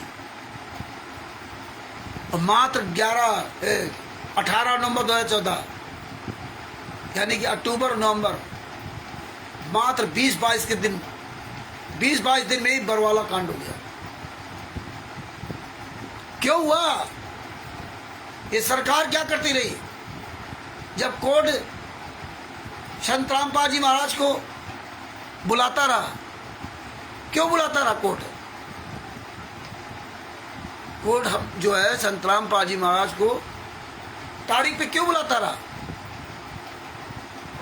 चंडीगढ़ हाई कोर्ट ने क्यों बुलाया संत रामपाल जी महाराज? 21 तारीखें क्यों दिया? क्योंकि हो सकता है कि ये संत रामपाल जी महाराज तारीख पर जाते, और तारीख पर जाने के बाद ये बात अपनी उठाते वहां पे, क्योंकि वकील तो इनका कोई था नहीं, वो कोई बोलने वाला नहीं था। और यही बात अगर कोर्ट में रख दिया थी उसी समय कि संत रामपाल जी महाराज का तो पहले एफिडेविट लगा हुआ है, तो इसीलिए इन गुंडों ने संत रामपाल जी महाराज को रोक रखा, हाईजैक कर लिया। अगर ये कोर्ट पहुंच गए तो ये पूरी राष्ट्रीय सभा सेवा समिति, जितने सरों का संचालक गुंडे, ये सब अंदर हो जाएंगे। इनको कोई बचाने वाला नहीं होगा इस दुनिया में। इसलिए इन गुंडों ने संत रामपाल जी महाराज को तारीखों पे नहीं जाने दिया, क्योंकि वो मैटर दब जाए। क्योंकि इनकी भारतीय जनता पार्टी भी इन्हीं की सरकार थी। ये भारतीय जनता पार्टी, कांग्रेस सब मिलकर के कांड कराया है कि संत रामपाल जी महाराज पूरी दुनिया में जो सारे धर्मगुरुओं को नंगा कर दिया था, तो इनका सबका उसमें पूरा सहयोग था। भारतीय जनता पार्टी ने बढ़ चढ़ कर के सहयोग साथ दिया इनका, और आज आपके सामने प्रमाण है। आज आप देख रहे हो, यही कांग्रेस पार्टी को इन्होंने वोट दिलवाए थे वहाँ हिमाचल प्रदेश में, जो ओम प्रकाश स्टेट कोऑर्डिनेटर, जब राहुल गांधी वहां गए थे तो उसके साथ फोटो खिंचा रहे थे। ये हालात है। ये बातें आप लोगों को सोचना पड़ेगा। और ये बातें सुन करके आप दूसरों को भी जगाना पड़ेगा। परमेश्वर के आशीर्वाद, हम तो जागे, आप भी जागो। जागोगे तभी बचोगे। और सबसे बड़ी बात, ये सुन करके बातें चुपचाप बैठ जाओगे, उससे काम नहीं चलेगा। आप भी पूरी दुनिया में आवाज उठाओ, लोग तुम्हारी आवाज सुनेंगे, लोग जानेंगे हाँ ये पॉइंट, वो भी बचेंगे। और ये गुंडे आवाज सुनेंगे, यार लोग अब सब जागरूक होने लगे, इनको एक एक पॉइंट पता है, ये जिंदगी में कभी मुंह दिखा नहीं सकते, इनकी औकात नहीं कि परमेश्वर के आशीर्वाद से दास का सामना कर जाए। ये गर्व नहीं है, ये हमें अपने संत रामपाल जी महापुर सतगुरु पर गर्व है कि मुझ जैसे भैंसों को आज परमात्मा ने एक बेस्ट वकील की तरह एक पॉइंट टू पॉइंट परमात्मा दास से बुलवाते समझवाते हैं। ये कोई डोम भाट की गीत नहीं है, हम कोई काबिल नहीं है, लेकिन परमेश्वर काबिल बना देता। आप भी परमेश्वर पे की दया से आप बोलिए, परमेश्वर ये आपको भी काबिल बनवा रहे हैं, हमारे द्वारा या किसी के द्वारा। करा वह साइयाँ मन में लहर उठाए दादू सिर दर्दी के आप बगल हो जाए। ये वीडियो बहुत महत्वपूर्ण है, आप सुनो, अन्य लोगों को सुनाओ, और भी कई बार सुनो। ये पॉइंट याद रखो, बोलने की अपनी प्रैक्टिस करो, धारा प्रवाह बोलने की प्रैक्टिस करो, ये चीजें कर रटो, पॉइंट लिख लिया करो, जो मेन पॉइंट होते उनको लिख लिया करो। इसलिए मुंह खोलना बहुत जरूरी है। मुंह खोलना, लाखों संगत इकट्ठा होकर के और मुंह बंद करके आए, उसका कोई मोल नहीं। अगर 10 आदमी बोलने वाले तैयार हो जाए तो करोड़ों बेकार है। तो आप ये समझ लीजिए कि भारतीय जनता पार्टी से मिलकर के इन्होंने कितना बड़ा खेल खेल लिया। खुलेआम नंगनाच करते रहे, पुलिस प्रशासन सब देखता रहा, कुछ नहीं किया, धमकी देते रहे लोग। बताइए, सरकार को ये ग्राम कुमार ढाका, राज कपूर, महेंद्र बगोड़ा ये धमकी दे रहे हैं। राज कपूर क्या कर रहा था, संत रामपाल जी महाराज चाहेंगे तो भी मैं कोर्ट में पेश नहीं होने दूंगा। और आज वही गुंडे हरियाणा में आश्रम चला रहे हैं। महेंद्र बगोड़ा कह रहा था संत रामपाल जी आश्रम में है नहीं। ये वीरेंद्र मनोज महिलाओं के कपड़े पहन के भागे थे। संत रामपाल जी महाराज ने बताया कि महिलाओं के कपड़े पहन के भागे थे मेरे बेटे, और ये अपने पिता की मुखालफत किया, अपने पिता की बुराई किया, अपने पिता को फंसा दिया। आज कल आप नहीं मानते थे, उसी भारतीय जनता पार्टी के खिलाफ जगह जगह काला दिवस मनाते थे। मारो हरामजादों के जूते। तुम संगत वालों जागो, तुम जो लोग ये काला दिवस मनाने के लिए इनके यहाँ जाते रहे, जो तुम लोग इच्छा मत के फार्म भरते रहे, जो दिल्ली में धरना प्रदर्शन में जाते रहे, जगह जगह आप ज्ञापन देते रहे, आप लोगों को जागना चाहिए। आप अपने नामदान संचालक कोऑर्डिनेटर को पकड़कर जूतों से मारो कि तुम साले हरामजादो भारतीय जनता पार्टी का नाम ले लेकर के ला, ये हमारे कर्म पड़वाए हैं, काला दिवस मनाते रहे, फलाना दिवस मनाते रहे, झूठ बोलते रहे 5 लाख रुपए एक तारीख का एपीसी फीस लेता है, झूठ बोलते रहे 5 केसों हमने बरी कराया है, झूठ बोलते रहे कि 5 महिला एक बच्चे की हत्या पुलिस वालों ने कर दी, झूठ बोलते रहे, सब टोटल झूठ बोलते रहे। सारा झूठ का खुलासा तुम्हारा सबके सामने। आज पकड़ जूते मारो, जहां मिल जाए कोऑर्डिनेटर नामदान संचालक, जितनी संगत है पूरे भारत की, मैं सबसे हाथ जोड़ के निवेदन करता हूं, अगर आप अपने जीवन को बचाना चाहते हो, अगर आप सतलोक जाना चाहते हो, अगर आप अपने गुरु को जेल से बाहर लाना चाहते हो, अगर आप अपने गुरु से आशीर्वाद लेकर, गुरु की सेवा करके, गुरु के सानिध्य में रह करके, गुरु रूपी पेड़ के नीचे, ये काल रूपी भयंकर धूप से बचने के लिए गुरु रूपी पेड़ को आपको लाना पड़ेगा, और उस गुरु रूपी पेड़ के नीचे हमें बैठना पड़ेगा। जब तक वो पेड़, हाथ रूपी पेड़ की छाया आपके इस सिर पर नहीं पड़ेगी, जब तक आप इन हाथों से अपने गुरु के चरणों की सेवा नहीं करोगे, जब तक आप इन हाथों से अपने गुरु के हाथ में दान नहीं दोगे, तब तक आपका कोई कल्याण होने वाला नहीं है। ये शुतुरमुर्ग की तरह टाइम पास करते रहो, पूछते रहो गुरुजी कब आएंगे, गुरुजी कब आएंगे, बस। तो आप लोगों से निवेदन है कि उठा लो जूता समय पर रहते हुए। परमेश्वर ने कहा जो भ्रमित करे, लोगों कर्म खराब करे, उसको जूतों से मारो। पकड़ो इन हरामजादों को, इन्होंने कोई कसर नहीं रखी। और देखिए निर्दोष, कोई लेना देना नहीं, वो आज सजा भोग रहा है। आज ये लोग कहाँ पहुंच गए? भारतीय जनता पार्टी के राष्ट्रीय महासचिव के जूते साफ कर रहे हैं, प्रधानमंत्री नरेंद्र मोदी का जूता साफ कर रहा है। ये हरामजादे उसको प्रणाम कर रहे हैं, अपने बाप को, पूर्ण संत को, सदगुरु को, असंख्य ब्रह्मांडों के मालिक को छोड़ करके एक प्रधानमंत्री हरामजादे को, दोगले की औलाद को, प्रधानमंत्री को प्रणाम कर रहा है।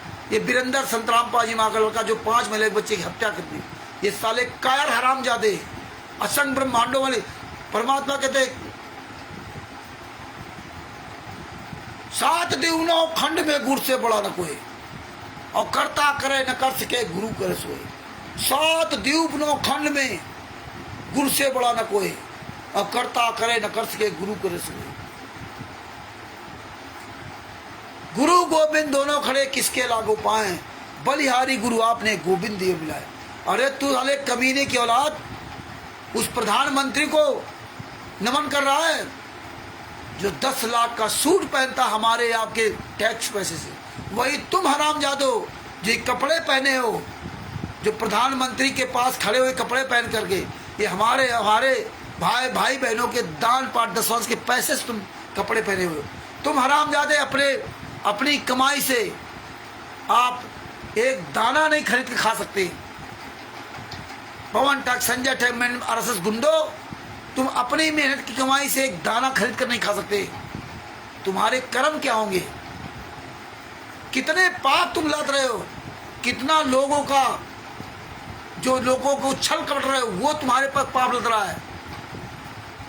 और ये जो दान दे रहे हैं उनको सोचना चाहिए। बताइए, इनको नेताओं मंत्रियों के तलवे चाट रहे हैं लोग।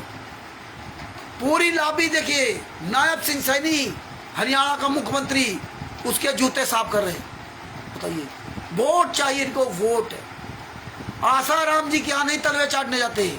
आसाराम जी की फोटो को जो भारतीय जनता पार्टी का राष्ट्रीय महासचिव कैलाश विजयवर्गीय आसाराम जी की फोटो को प्रणाम नहीं करेगा, राम रहीम की फोटो को प्रणाम करके वीडियो नहीं डालेगा, लेकिन संत रामपाल जी महाराज की तस्वीर को प्रणाम कर रहा है। कि तस्वीर तो बोलेगी नहीं, तस्वीर तो जवाब सवाल करेगी नहीं। जिंदा गुरु जेल में, वहां इनकी औकात नहीं। क्यों नहीं जाते? क्योंकि तुम भक्तों को मूर्ख बनाने के लिए ये इस तरह से चाल चलते हैं। फोटो वायरल कर दी और आप प्रभावित हो गए। हाँ देखो, भारतीय जनता पार्टी राष्ट्रीय महासचिव हमारे गुरु जी को प्रणाम कर रहे हैं। लेकिन तुम्हें ये अकल नहीं है कि जब इतने हमारे गुरु जी अच्छे हैं, तो ये भारतीय जनता पार्टी वाले हरामजादों ने एक दिन का पैरोल क्यों नहीं दिया? और जिन्हें हत्याएं की, जो बलात्कार किए, वही काम हुआ जो 2006 से 2008 में करौता कांड में हुआ था। सारे गुंडे जेल से बाहर आ गए और निर्दोष संत रामपाल जी महाराज कांग्रेस सरकार में भी 22 महीना जेल में रहे। और आज देखो यहाँ भी हुआ, यहाँ तो इन्होंने 5 महीने के बच्चे को हत्या भी कर दी, और हत्या करने के बाद कोर्ट में भी अपना जुर्म स्वीकार कर लिया। इसके बाद ही जेल से बाहर घूम रहे और निर्दोष संत रामपाल जी महाराज यात्रा कर रहे हैं। और आप सब लोग कहते हो लीला कर रहे हैं, लीला कर रहे हैं। खूब तारीखों में जाकर के हीनियस क्राइम लगवा दिया संत रामपाल जी महाराज। और 5 महीने के बच्चे की जो हत्या हुई थी, उनके परिवार वालों का होस्टाइल करा दिया, उनसे झूठ बुलवा करके उन पे केस करवा दिया। ये हालात, फिर भी तुम सब संगत मूर्ख मौन बैठी है। ये देखिए, भारतीय जनता पार्टी, कांग्रेस पार्टी ने करौथा कांड करवाया तो सतलोक आश्रम बरवाला, सतलोक आश्रम दौलतपुर बन गया। भारतीय जनता पार्टी ने बरवाला कांड करवाया तो बरवाला आश्रम बंद होने के बाद सतलोक आश्रम धनाना, सतलोक आश्रम कुरुक्षेत्र, सतलोक आश्रम भिवानी, सतलोक आश्रम रोहतक, 4-4, 5-5 आश्रम बन गए। वो आज देखिए दिल्ली में ले, पंजाब में, राजस्थान में, मध्य प्रदेश में, सब जगह आश्रम बन गए। और उस समय मध्य प्रदेश में आश्रम बन रहा था, और मध्य प्रदेश में जो सतलोक आश्रम बैतूल है उसके अंदर ही काले कमांडो की ट्रेनिंग दी गई, जैसा कि लोगों ने बताया। इसीलिए वो विशाल आश्रम बनाया गया था। हम तो वहां नहीं गए हैं, बताओ, बहुत बड़ा आश्रम है, इसीलिए उसके अंदर उन्होंने ट्रेनिंग कैंप लगाया था। ये हाल, वहां ट्रेनिंग दी थी, यहां कोई ना जान पाए। और जब संत बरवाला कांड हुआ तो जो 27 करोड़ या 27 करोड़ रुपए से ज्यादा जो खर्च हुआ था वो संत रामपाल जी महाराज से वसूलना था। और जब जांच की गई तो संत रामपाल जी महाराज के नाम से कोई संपत्ति नहीं। जब संत रामपाल जी महाराज के नाम से कोई संपत्ति नहीं तो संपत्ति है किसके नाम? जब संत रामपाल जी महाराज के नाम से सतलोक आश्रम बरवाला नहीं, कोई संपत्ति नहीं, तो उस संपत्ति का मालिक कौन है? ये सरकार अद्धी गूंगी बहरी है क्या? क्या भारतीय जनता पार्टी वाले इतने बेवकूफ है क्या? क्या वहां का मनोहर लाल खट्टर और दूसरा मुख्यमंत्री नायब सिंह सैनी है सब नंबर 1 के बेवकूफ है क्या? नहीं, ये सबको वोट चाहिए, वोट है। और तुम जैसे हरामखोर लोग भारतीय जनता पार्टी के सदस्य बन गए, वोट दे रहे हो, और उसी भारतीय जनता पार्टी को गालियां दे रहे थे। तुम 8-10 साल के अंतर्गत बदल गए तो तुम पार कहां हो पाओगे? जब तुम 8-10 साल के अंतर्गत सारे कुकर्म करने लगे, सारा उल्टा काम करने लगे, तो तुम जिंदगी में कभी पार नहीं हो सकते, कभी नहीं। तो ये क्यों नहीं विचार करते? ये विचार बहुत जल्दी से कर लो कि बताइए, हमारे गुरुजी के नाम कुछ नहीं, हमारे गुरुजी जेल में यात्रा से रहे। ये सरकार अंधी क्या? 1 रुपया उनके नाम नहीं, उनके ट्रस्ट नहीं, उनकी कोई संस्था नहीं। क्योंकि अगर आप जैसे ट्रस्टी हैं, जैसे सजभूषण जी ट्रस्टी हैं, चेयरमैन हैं, अगर इस ट्रस्ट के नाम से कोई संपत्ति है और सरकार को संत रामपाल जी महाराज के लिए अगर सजभूषण जी को अरेस्ट करने के लिए पैसा खर्च होता है उसका सरकार का, तो इनसे वसूलेगी। ट्रस्ट की जमीन, क्योंकि चेयरमैन आप हो, वो जमीन बेच करके खाते से पैसा देकर वो से वसूलेगी। फिर क्या जरूरत थी उसको? संत रामपाल जी महाराज के नाम से जमीन देखने की क्या जरूरत थी? सतलोक आश्रम बैतूल की जांच करने की क्या जरूरत थी? सतलोक आश्रम बरवाला की जांच करने की क्या जरूरत थी? संत रामपाल जी महाराज घर की जांच करती, संत रामपाल जी महाराज गांव की जमीन जांच करती, संत रामपाल जी महाराज खेती के बारे में जांच करती। लेकिन ये क्यों जांच किया? ट्रस्ट के बारे में, बैंक अकाउंट क्यों जांच किए? और बैंक से इन्होंने पैसा खाली कर लिया था। कबीर परमेश्वर भक्ति ट्रस्ट के नाम से जो बैंक खाता खोल रखे थे, उससे भी पैसा निकाल लिया था। उड़न में पंजाब नेशनल बैंक में खाता खोल रखा था, और वही पंजाब नेशनल बैंक बैतूल में, बरवाला में, यहाँ, और फर्जी कबीर परमेश्वर भक्ति ट्रस्ट के डीड से खाता खोल रखा था। तो वहां भी पैसा निकाला, यहाँ भी पैसा निकाला, उसकी विड्रॉल की रसीद भी है। तो ये सब सरकार को पता है, लेकिन सरकार इन गुंडों को आज तक नहीं छुआ। और हमें आपसे भारतीय जनता पार्टी के खिलाफ गालियां दिलवाते रहे, हमें आपको तारीखों पर बुलवा कर संत रामपाल जी महाराज हीनेस क्राइम लगवा दिया, खूब गालियां दिलवाई भारतीय जनता पार्टी को। और देखो वहां धीरे धीरे क्या हुआ, परमेश्वर ने सब कुछ नंगा कर दिया, प्रधानमंत्री तक पहुंच गए। जूते चलाओ इन हरामजादों पर जूते। तो ये आप पॉइंट टू पॉइंट समझिए, केवल हाथ पे हाथ धरे रखे मत बैठिए, जागरूक बनिए, ये सोचिए, विचारिए, बात किया करो, हम लोगों से पूछा करो पॉइंट टू पॉइंट। ये सब अपने दिमाग में भर लो, यही काम आएगा आंदोलन में। यही हम कह रहे हैं कि अब मेन बातों पे आओ, अब छोड़ो इन हरामजादों को जो अन्य लोग आपका घंटों समय बर्बाद करते हैं फोन कर करके ना। मेन मुखिया से बात करो, मेन बातें आप पूरी दुनिया को बताओ, मेन सच्चाई बताओ, आप इसमें अपनी एनर्जी लगाओ। कोई राष्ट्रीय समाज सेवा समिति के इस तरह जो उनके चमचे फोन करे तो अपना समय मत बर्बाद कीजिए, आप इसमें समय लगाइए। रोज आप अपनी बात कहिए, एक एक पॉइंट लेकर के बात कहिए, छोटे छोटे वीडियो बनाइए। हम एक वीडियो में 10 पॉइंट बना दिए तो आप एक एक पॉइंट का अलग अलग वीडियो बनाओ। भगत समाज जागे या ना जागे, बात तो ये नहीं है, ये गुंडे तुम्हारे बारे में जान जाए कि इनको जानकारी है। आप 10, 20, 50, 100 तैयार हो जाओ, इनके लाखों बेकार है, इनके लाखों बेकार है। इसलिए आप सब लोग मजबूत बनिए, आप लोग समय निकालिए, आप लोग अपने गुरु के बारे में चिंता करिए, अपने गुरु के बारे में दुखी होइए, अपने गुरु के बारे में अंतरात्मा से रोइए, आंसू बहाइए, तब वो परमेश्वर तुम्हें दया करेगा, तब तुम्हारे फूटे कर्म बन जाएंगे, बच जाओगे। जो हम आपने अनजाने में, वो अनजान नहीं है आपने, क्योंकि आपने कहा मैं तत्व दर्शन का शिष्य हूँ, तब आप अनजान नहीं हो। अनजान वहाँ थे जब तुम्हें पता नहीं था। अब ये नहीं बच सकते, क्या करके मुझसे गलती हो गई, जैसे अर्जुन ने कहा था। तो इसलिए भगत भाइयों, ये विचार करो कि ये गुंडे, ये भारतीय जनता पार्टी के गुंडे थे। जितने कोऑर्डिनेटर, नामदान संचालक, स्टेट कोऑर्डिनेटर, जितने ये काला दिवस मनाते रहे, जितने ये नामदान सेंटर खोल रखे, जितने फर्जी पुस्तकें बांट रहे हैं, जितना ये पूरे भारत में जगह जगह आश्रम खोल रहे हैं, ये सारे लोग भारतीय जनता पार्टी या कांग्रेस के लोग हैं। ये कोई भगत नहीं है।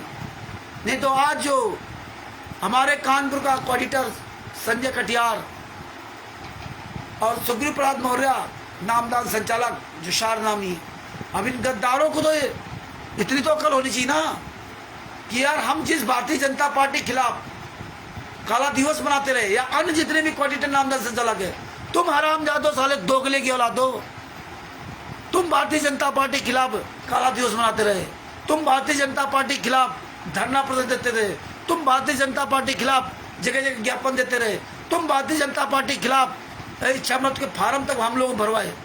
तुमने क्या क्या गालियां दी मनोहर खट्टर को, क्या क्या कहा प्रशासन को, जज को, कैसी कैसी गालियां देते रहे। और अब क्या कह रहे हो, गुरुजी लीला कर रहे। अब उसी जेल से ऑडियो आ रही है, उसी जेल से वीडियो आ रही है। अब वो उसमें जेल खराब थी है। भगत भाइयों, कब आंखें खोलोगे, कब जागोगे? जब गुरुजी यहां से 120 साल पहले की तरह चले जाएंगे तब। अगर आप लोग अपना मुंह नहीं खोला तो याद रखना, फिर वो गुरु जेल से किसके लिए आएगा? जब उसका कोई है नहीं तो आएगा किसके लिए? और अब गुरु जेल से जब आएगा, जब आप लोग अपनी एक टीम बना लोगे, आप लोग जब डंके की चोट पे सच के साथ खड़े हो गए, तब गुरु जेल से आएगा। जेल से आकर जाए कहाँ? 2006 में पर्सनल बॉडी में जमानत दे दी, कहाँ जाए गुरु? ये गुंडे अपने अंडर कर लिए। अगर 2006 में कोई हमारी आपकी टीम बनी होती तो गुरु कह सकता था कि मैं वहाँ नहीं जाऊँगा, यहाँ जा रहा हूँ। अब वो कहाँ जाए गुरु? जब माता जी के अंतिम संस्कार में क्या था, इन्होंने तो सवेरे 6-7 बजे उनकी माता जी का दाह संस्कार कर दिया, और इन्होंने, इन्हीं गुंडों ने वीडियो दे दी कोर्ट में। और जब संत रामपाल जी महाराज से पूछा गया कि रोहतक कोर्ट ने, चंडीगढ़ हाई कोर्ट ने तो पहले ही आदेश दे दिया था, रोहतक कोर्ट का 11 बजे आदेश आना था। और जब रोहतक कोर्ट ने ये वीडियो देखा कि संत रामपाल जी महाराज जी का अंतिम संस्कार हो गया, तब कोर्ट ने संत रामपाल जी महाराज की इच्छा पूछी कि आप जाना चाहते हो? क्योंकि कोर्ट अंतिम श्वास, अंतिम संस्कार में जरूर लेके जाता है। तब उसने संत रामपाल जी महाराज ने मना कर दिया कि नहीं, हम नहीं जाना चाहते, हम नहीं जाएंगे, क्योंकि फिर ये लाखों लोगों को बुला लेंगे, फिर ही कोई कांड करवा देंगे, हमारी जिंदगी बर्बाद कर देंगे, हमें फिर ये आने नहीं, इससे बढ़िया जेल है। इसे संत रामपाल जी महाराज ने मना कर दिया था। अगर ये तिमिर दूत, पवन ठाक, संजय टेक जैसे गद्दार लोग, ये सुअर की औलाद जो इनके साथ संगत लगी है, जो अपने आप को कहते हैं कि मैं धर्मी पुरुष, साथ संगति वाले, साले जूते मारे जाओ, जूते मरोगे कुत्ते की मौत हरामजादो, जो इन गुंडों के पीछे लगे हो। अगर हरामजादो सब लोग अपने गुरु के लिए लड़ रहे होते तो परमात्मा उस समय, हम सब लोग अगर जागरूक होते, इनके खिलाफ आवाज उठाए होते, तो संत रामपाल जी महाराज अपनी माता जी के अंतिम संस्कार में डंके की चोट पे कोर्ट में बात रखते कि हम जाना चाहते, और हम लोग वहां जाते, हजारों लाखों लोग, तो परमात्मा को हम लोगों के साथ भेजते। हम लोग जब इनके खिलाफ पूरी दुनिया में आवाज उठाते होते तो इनकी औकात नहीं थी जो संत रामपाल जी महाराज को अपने अंडर कस्टडी में ले सकते थे। यही हमें आपको करना चाहिए। आप सब लोग जिस दिन एकजुट हो जाओगे, आप सब लोग ये युद्ध के मैदान में, आंदोलन में अगर आप सब लोग आवाज उठाने वाले बन जाओगे तो एक दिन मेरे गुरुजी जेल से बाहर जरूर आएंगे, क्योंकि कानूनी अधिकार दे रखा है। ये कानूनी अधिकार होगा जब हम आप लोग ये सच्चाई की लड़ाई लड़ेंगे, तब दुनिया देखेगी। तो क्योंकि संत रामपाल जी महाराज को जेल से छोड़ने के पहले संरक्षण चाहिए, ये कानून नियम है। जैसे तिमिरदूत पवन ठग को जब लॉकडाउन में हम लोगों ने परमात्मा के आशीर्वाद से इसकी जमात करवाई थी, तो वहां लिख के देना पड़ेगा, लिख के देना पड़ता है कि इसका संरक्षक कौन होगा। ये पवन अगर जेल से जा रहा है तो इसका जिम्मेदार कौन होगा, ये कहाँ रहेगा, किसके हम सुपुर्द करें। क्यों ऐसे नहीं ऐरा गैरा नत्थू खैरा की तरह छोड़ दिया जाए। वो सुपुर्दगी दिखाई जाती है कि हाँ इनको हमने सुपुर्द किया, लिखा पढ़ी होती है सब। और वो भी व्यक्ति अपनी बात रख के बताएगा कि हम इनके साथ जाना चाहते नहीं जा सकते, क्योंकि उससे पूछा जाता है कि फला व्यक्ति आपको लेने आया है, जमानत पर आपको फला व्यक्ति लेने आया है, आप उसके साथ जाना चाहते हो। अगर वो जाना चाहता तो कहता कि हाँ हाँ उनके साथ जाएंगे, मेरे आदमी कोई दिक्कत नहीं। अगर वो मना कर दिया कि नहीं हम उसके साथ नहीं जाएंगे, तो आपको कोर्ट या जेल आपको बाहर ऐसे नहीं छोड़ देगी कि आप बाहर निकलो और आपके 4 गुंडे लगे आपको ठा ठा कर दिया। ये सब कानून है, ये सारे नियम है। नहीं तो जितने जेल में जाते बेचारे और जेल से बाहर निकलते ही उनको गोली से भून दिया जाए, जेल से बाहर निकलते ही। तो अगर संत रामपाल जी महाराज के लिए आप लोग आवाज उठाओगे और आप एक टीम पूरे वर्ल्ड में ये बन जाएगी। जिस दिन ये सब पूरी टीम बन गई और पूरी दुनिया में हम लोग जगह जगह, पूरे भारत में जगह जगह अपनी आवाज उठाएंगे, तो एक दिन वो परमात्मा मुझे लीगल प्रोसेस में जरूर पहुंचाएगा। पूरी दुनिया जागेगी। ये तो गुंडे खुलेआम, इनका सारा सबूत, सारा इनकी गुंडाई का पूरी दुनिया के सामने सबूत है।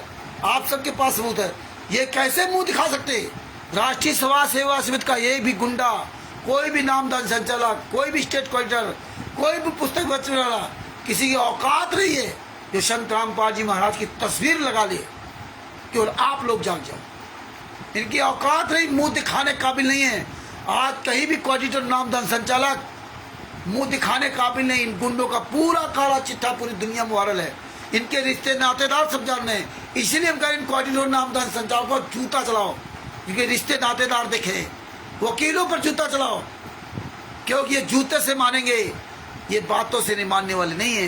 ये लातों के भूत जूतों से ही मानते हैं। जिस तरह संत रामपाल जी कबीर साहब ने सेक्तकी के पिछवाड़े में लात मारी थी, सेक्तकी के लात मारी थी। देखिए सेक्तकी के लात मारी, और जब काल ब्रह्म ने अटैक किया था जोगजीत रूप में, परमात्मा जब आए थे, जब आत्माएं घूम रहा था, तब सतनाम का मार दिया था उसको सतनाम की मार दी थी। ये दिखाया था कि तुम्हारे पास सतनाम है, तो देखिए इसकी ताकत कितनी बड़ी है। और आज ये सतनाम वाले चोरों की तरह छुपे घूम रहे, चोरों की तरह चोरों की तरह। और सेक्तकी को जब मारना था तो उसके लात मारी थी, अधरंग मार गया था उसके लात मारने में। वो तो एक तुच्छ जीव था, तो कोई काल नहीं था, काल का दूध जरूर थे। वो एक भगत भी नहीं था संत रामपाल जी महाराज, गुरदोही वो तो जगत का व्यक्ति था, उसके लात मारी थी। उसको सतराम की ताकत नहीं दिखाई थी। तो ये बातें हमें आपको गहराई समझना पड़ेगा। इन हरामजादों को जूतों से ही मारना होगा। और जिस दिन आप लोग हजारों लोग तैयार हो गए ना, ये हजारों लोगों का रैला चलेगा पूरे भारत में, पूरी दुनिया दांतों तले उंगली दबाएगी, पूरी दुनिया। इतना बड़ा कांड है ये, महाभारत से भी बड़ा महाभारत है ये। पूरी दुनिया दांतों तले उंगली दबाएगी। अगर आप सब लोग हजारों लाखों लोग इसी तरह जागरूक हो गए। निर्दोष गुरु, दोषी गुंडे पूरे वर्ल्ड में चोरों की तरह छुप के रह रही है। तो बाहर उनके पालतू कुत्ते हैं, इन कुत्तों से भी क्या लेना, ये कहीं नजर नहीं आ रहे, ना आएंगे। इसलिए आप सब लोगों से मेरा निवेदन है कि अपना मुंह खोलो, मुंह आवाज उठाओ। निर्दोष गुरु, कानून लीगली प्रोसेस में आपका गुरु निर्दोष, कोई दोष नहीं। और आप सब लोगों की वजह से आज मेरा गुरु यात्रा सह रहा है। आप सब लोगों से, आप गद्दारी करना बंद कर दो अपने गुरु के लिए। आप गद्दारी कर रहे हो, अपने गुरु के लिए आवाज नहीं उठा रहे हो, तो आप गद्दारी कर रहे हो अपने गुरु के साथ। आप अपने गुरु के पीठ पे छुरा घोप रहे हो, क्योंकि आपको सच्चाई पता है। जिसको पता नहीं है उसको तो माफी है, और जिसको सच्चाई पता है उसको माफी नहीं मिलेगी, याद रखना। इसलिए समय रहते आप लोग आवाज उठाना शुरू कर दो। एक दूसरे का मुंह ना देखो। आप ये ना सोचो कि मैं अंग्रेजी नहीं पढ़ा हूं, मैं हिंदी नहीं जानता, मैं लिखना नहीं आता। तुम्हें बोलना आना चाहिए, बोलना। कोई जरूरत नहीं कि तुम्हें अंग्रेजी आती है नहीं आती, कोई बात नहीं कि तुम्हें लिखना नहीं आता या नहीं आता। हमें बोलना आना चाहिए, बोलना। शब्द वेदी बाण हमारे मुंह से निकलना चाहिए। गुंडों के लिए सच्चाई निकलनी चाहिए। परमेश्वर ने बताया कि भाषा का केवल काम है एक दूसरे के विचारों को आदान प्रदान करना, एक दूसरे तक पहुंचाना। जो पढ़े लिखे लोग नहीं, हमारे पूर्वज पढ़े लिखे नहीं थे, क्या हमें आपको पाला पोसा नहीं? कोर्ट कचहरी मुकदमा सब लड़ा उन्होंने, सब लड़ा। पढ़ाया लिखाया हमको, खुद अनपढ़ थे लेकिन हमें पढ़ाया लिखाया। और आप पढ़े लिखे हो फिर कहते हो मुझे बोलना नहीं आता। कितनी शर्म की बात है। तो ये आपको कोई आडंबर करने की जरूरत नहीं, कोई हमें वीआईपी कपड़े की जरूरत नहीं, कोई हमें हाई फाई शिक्षा की जरूरत नहीं। केवल संगत में गुण होते हैं, संगत सही होनी चाहिए। किसी ने, एक व्यक्ति ने कहा था, ये यूट्यूब पे सब छोटे छोटे वीडियो आते थे, एक मक्खी, अगर आप मक्खी हो, मक्खी मतलब बहुत नीच, ठीक है, संगत में गुण होते हैं, संगत से ही गुण जाए, तो आपको कहां बैठना चाहिए? सोने के तराजू में बैठना चाहिए। गेहूं जहां तौला जाता है वहां नहीं। वहां अगर मक्खी एक तरफ बैठ गई ना तो उसकी कितनी कीमत हो जाएगी। अगर सोना रखा है, उसका सोना का वजन किया, और मक्खी वहां बैठ गई तो उसकी वैल्यू कितनी हो जाएगी। उस मक्खी का वजन उसमें जुड़ गया तो कितना हो जाए। और गेहूं तौला जा रहा हो और उसमें चाहे 100 मक्खी बैठ जाए, उसका कोई फर्क नहीं पड़ना। तो ये जगह का महत्व होता है। अगर वो मक्खी गंदी मक्खी है, और मक्खी अगर जो सोना का तराजू है, तौला जा रहा है, सोना तौला जा रहा है, और उस पर बैठ गई, तो उस मक्खी की वैल्यू कितनी बढ़ जाएगी। अब जितना उसका मक्खी का वजन होगा, उसकी कीमत कितनी हो जाएगी, उस सोने के बराबर उसकी कीमत हो जाएगी। इसी तरह आप हो, आप संगत अच्छी पा लिया, और आपने संगत पाई तत्वदर्शी संत की, असंग ब्रह्मांडों के मालिक की, इससे बड़ी और संगत क्या होगी। और जो भैंसे से मंत्र बोलवा देता है, और आप तो इंसान हो, फिर भी कहते मुझे आता नहीं। परमात्मा इसीलिए कहते करे करावा साइया मन में लहर उठाए, दादू सर धर जीव के आप बगल हो जाए। तो मेरे बंदी छोड़ने अपने बच्चों के द्वारा ही ये सब, आज ये सच्चाई कैसे फैली? क्या मेरी औकात थी क्या, या सतभूषण जी की? ये बंदी छोड़ की दया थी। भगत भाइयों, जिन ढूंढा तिन पाइया गहरे पानी बैठ, और मैं बपुरा बूढ़न डरा रहा किनारे बैठ। तो इसलिए भगत भाइयों, अपनी आवाज बुलंद करो, आवाज शेर की तरह, अपनी आवाज, अपनी पहचान बनाओ पूरी दुनिया में। इन गुंडों को पता होना चाहिए, चोर को पता होना चाहिए कि हमने तुम्हारे चोर चोरी करने के सारे रास्ते मुझे पता हो गया है। तुम किस रास्ते से आओगे और कितनी तुम चतुराई से चोरी करते थे, हमने सब उसका विकल्प निकाल लिया है। हमने सब जगह कैमरा लगा रखे हैं। झूठ लिखा होता है। पहले क्या होता था, गेट के बाहर कुत्ते से सावधान, कुत्ता है नहीं, कुत्ते से सावधान, आदमी तुरंत सावधान, हर कुत्ता कहीं ना अंदर हो काट ले, नहीं जाएगा। अब क्या है, कैमरा लगाओ चाहे ना लगाओ, या कैमरा लगा है चल नहीं रहा है, लेकिन लिखा है आप कैमरे की नज़र में हैं। आदमी घबरा गया, कैमरे की नज़र में है, क्योंकि कैमरा सच बोलेगा, सच। एक निर्जीव जिसमें कोई जान नहीं, वो बाहर ऐसे फर्जी ऐसे लगा हुआ है, और उसके नीचे लिखा है कि आप, लिखा भी नहीं है लेकिन लगा ऐसे ही है। लेकिन तुम जैसे, क्योंकि तुम्हारे दिमाग में है कि यार अब कैमरा समझे चलने लगे, कहीं कैमरा तो नहीं लगा है, और जैसे ही आपने देखा कैमरा लगा, भले वो चल नहीं रहा हो, तो आपके तुरंत दिमाग में यार कैमरा चल रहा है, मेरी फोटो चली जाएगी। तो यही आप समझ लो कि आप कैमरा बन जाओ, कि जहां आप फोकस करोगे तो तुरंत ये सारे भागेंगे चोरवे कि यार ये मुझे देख रहा है, ये मेरी तरफ, मेरा सारा सब कुछ रिकॉर्ड कर रहा है। तो आप कैमरे बन जाइए। कैमरा कभी झूठ नहीं बोलता, आईना कभी झूठ नहीं बोलता, इसलिए आपको कैमरा बनना पड़ेगा। कैमरे का मतलब कि तुम जो करोगे वो सब हम रिकॉर्ड कर लेंगे, क्योंकि उस कैमरे के अंदर मेमोरी भी फीड है कि इतने दिन तक का डाटा सुरक्षित रहेगा।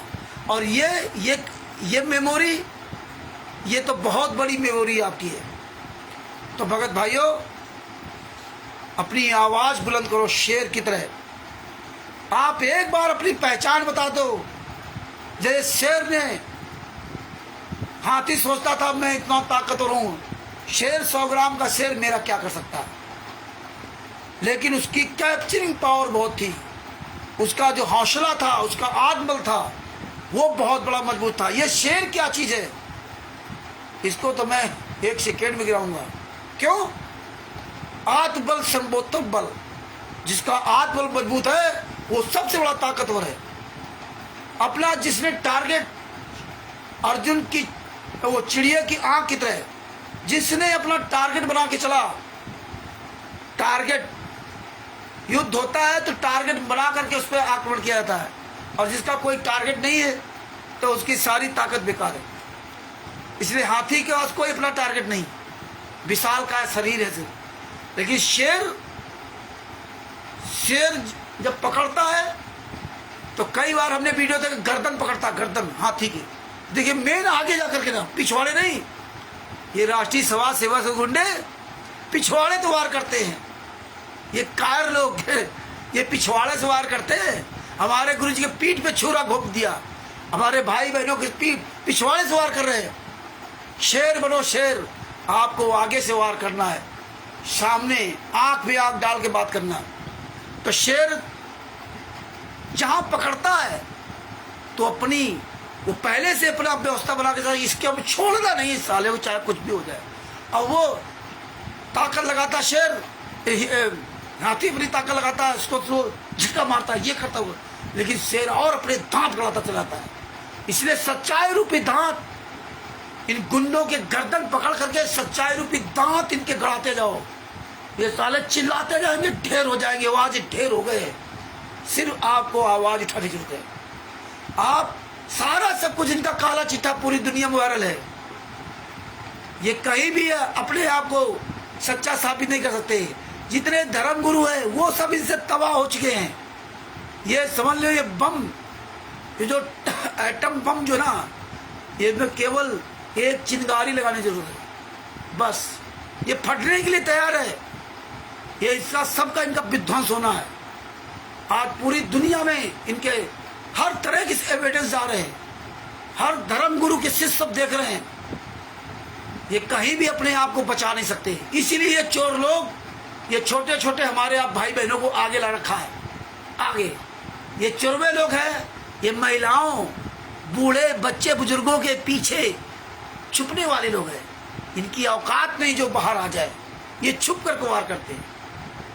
आप शेर की तरह जब ये अपनी कैप्चर पावर दिखा दोगे, जब आप पूरी दुनिया के सामने बोल करके आप ये साबित कर दोगे कि गुंडों, तुम्हारे हर कुकर्मों का मुझे एक एक सबूत पता है। ये तुम्हें पूरी दुनिया के सामने साबित करना पड़ेगा शेर की तरह। कि शेर जब उसको पकड़ता है तो उसको दांत गड़ाता चलाता है, उस दर्द की वजह से इतने विशाल का हाथी को जब पटक देता है तो फिर हजारों हाथियों के झुंड उसके दहाड़ सुन करके भागते हैं। तब उसकी दहाड़ से डरते हैं हाथी, ऐसे नहीं दहाड़ से डरते हैं। क्योंकि एक बार उसने अटैक किया, एक विशाल का हाथी को मार दिया तो हजारों हाथियों के झुंड डर जाते कि साला बहुत खतरनाक, जहां पकड़ लेगा छोड़ेगा नहीं। इसलिए शेर जब दहाड़ता है ना तो हाथी लीद करके भागते, हजारों हाथियों के झुंड। आज आप शेर हो, जब दहाड़ते हो ना तो ये लाखों करोड़ों हाथियों के झुंड ये लीद करके भाग रहे हैं, आपके सामने नहीं आते। ये जिस दिन ये आंदोलन ये धरातल मतलब जब मैदान में दौड़ेगा, जिस दिन हम लोग कहीं रैली या आंदोलन में हम लोग कहीं भी पैदल मार्च, चलो साले यहाँ चलेंगे कानपुर से हरियाणा दिल्ली पैदल चलेंगे या इस तरह तमाम तरह की व्यवस्थाएं होंगी, तब पूरी दुनिया पता चलेगी, पूरी दुनिया देखेगी। लेकिन आपको उसके लिए आवाज उठानी पड़ेगी। आपको कोई हथियार उठाने की जरूरत नहीं है, आपको कोई हथियार उठाने की जरूरत नहीं। सबसे बड़ा हथियार है शब्द वेदी बाण, इससे बड़ा कोई हथियार आज तक नहीं बना। तो इसलिए भगत भाइयों, अपनी आवाज बुलंद करो और आप एविडेंस की बात करो। अब अन्य लोग कोई फोन करता है, राष्ट्रीय समाज सेवा समिति के चमचे जितने हैं, उनसे आप अपना समय मत गमाएं, घंटों बहस मत करें। जेल से ऑडियो आती कि नहीं आती है, भाड़ में जाओ तुम। जेल से ऑडियो आती है, तिससे मैं क्या लेना, मुझे लेना देना उन गुंडों से है। फोन काट, अपना काम कर। आप इतनी एनर्जी अपनी ताकत लगाओ पूरी दुनिया के सामने सच्चाई बोलने में। अरे तुम्हारे अंदर खुद डेवलपमेंट होगा, तुम्हें खुद खुशी होगी। अरे जो नहीं बोल रहे हैं ना, जो बोल रहे हैं उनसे पूछो, वो भी नहीं बोलते थे। लेकिन जब परमात्मा की दया से उनको बार बार कहा गया और जब बोलना शुरू किया तो उनके दिल से पूछिए, उनके शरीर के, उनके हाव भाव, उनके अंदर का एक्टिवेशन। क्योंकि आप अपने गुरु के लिए बोल रहे हो, आप अपने उन भाई बहनों के लिए बोल रहे हो जिन भाइयों बहनों के पर भाई बहनों के साथ विश्वासघात करके तिमिर दूत, पवन ठग, संजय ठग और गुंडे दान पाठ दसवांश का पैसा ले करके खा रहे, ऐश कर रहे, मौज कर रहे। और हम आप लोग देख सुन रहे। जो नए नए लोग जुड़ते हैं उनको थोड़ा सा पता हो जाएगा। वो तो बेचारे सोचते हैं ये मार्ग इतना अच्छा है, संत रामपाल जी महाराज का ज्ञान इतना अच्छा है, संत रामपाल जी महाराज इतने अच्छे हैं, उस चक्कर में बेचारे फंस जा रहे हैं। तो हमारी आपकी रिस्पॉन्सिबिलिटी है, जिम्मेदारी है कि हम अपनी आवाज़ उठाते रहे और एक दिन सब बाहर निकलेंगे और एक दिन हमारे गुरुजी जेल से जरूर बाहर आएंगे। अगर आप लोगों ने ये सत साहिब चैरिटेबल ट्रस्ट में आप सम्मिलित होकर के आप अपने गुरु के लिए आवाज़ उठाएंगे। ये नहीं कि इसमें आप सम्मिलित हो तो मेरे लिए आवाज़ उठाओ। ये ट्रस्ट केवल इसलिए ट्रस्ट बना है कि आप सब लोग आवाज़ उठाओ। एक संस्था के द्वारा हम कोई भी लीगल प्रोसेस कर सकते हैं। तो ये हमारा एक लीगल प्रोसेस है, आंदोलन करना, जगह जगह सच्चाई बताना, जगह जगह हम लोग जो है इकट्ठा होकर के मीटिंग करना, ये एक लीगल प्रोसेस है। तो हमें इसलिए ट्रस्ट का हमारा ये, इसमें जो भी पद दिए गए हैं ये पद नहीं वो है कि आप राष्ट्रीय कोई वो है, कोई प्रदेश अध्यक्ष है। ये प्रदेश अध्यक्ष इस ट्रस्ट की जो मतलब जो कानूनी प्रोसेस है, तो ये हमें पालन करने के लिए प्रदेश अध्यक्ष या जिला अध्यक्ष बनाया जाता है। बात बाकी हमारा कोई पद का मतलब नहीं, हम सब एक साथ बैठने वाले, एक साथ खाने पीने वाले हैं। हमारा कोई वो पद नहीं कि हमें पद मिल गया तो हम बौरा जाएं। ये पद इसलिए है कि भाई कि कानूनी प्रोसेस में दिखाना पड़ता है कि आपकी संस्था का फलाना कौन है, फलाने स्टेट का कौन है, तो इसलिए ही बनाना है।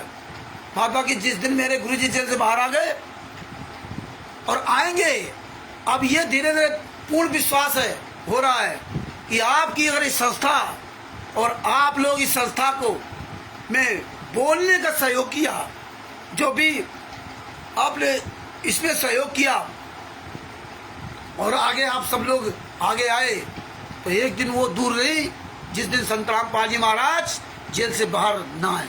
पैरोल तो कम बातें छोड़ दीजिए, क्योंकि हमारे गुरु तो निर्दोष हैं, तो पैरोल किस बात का।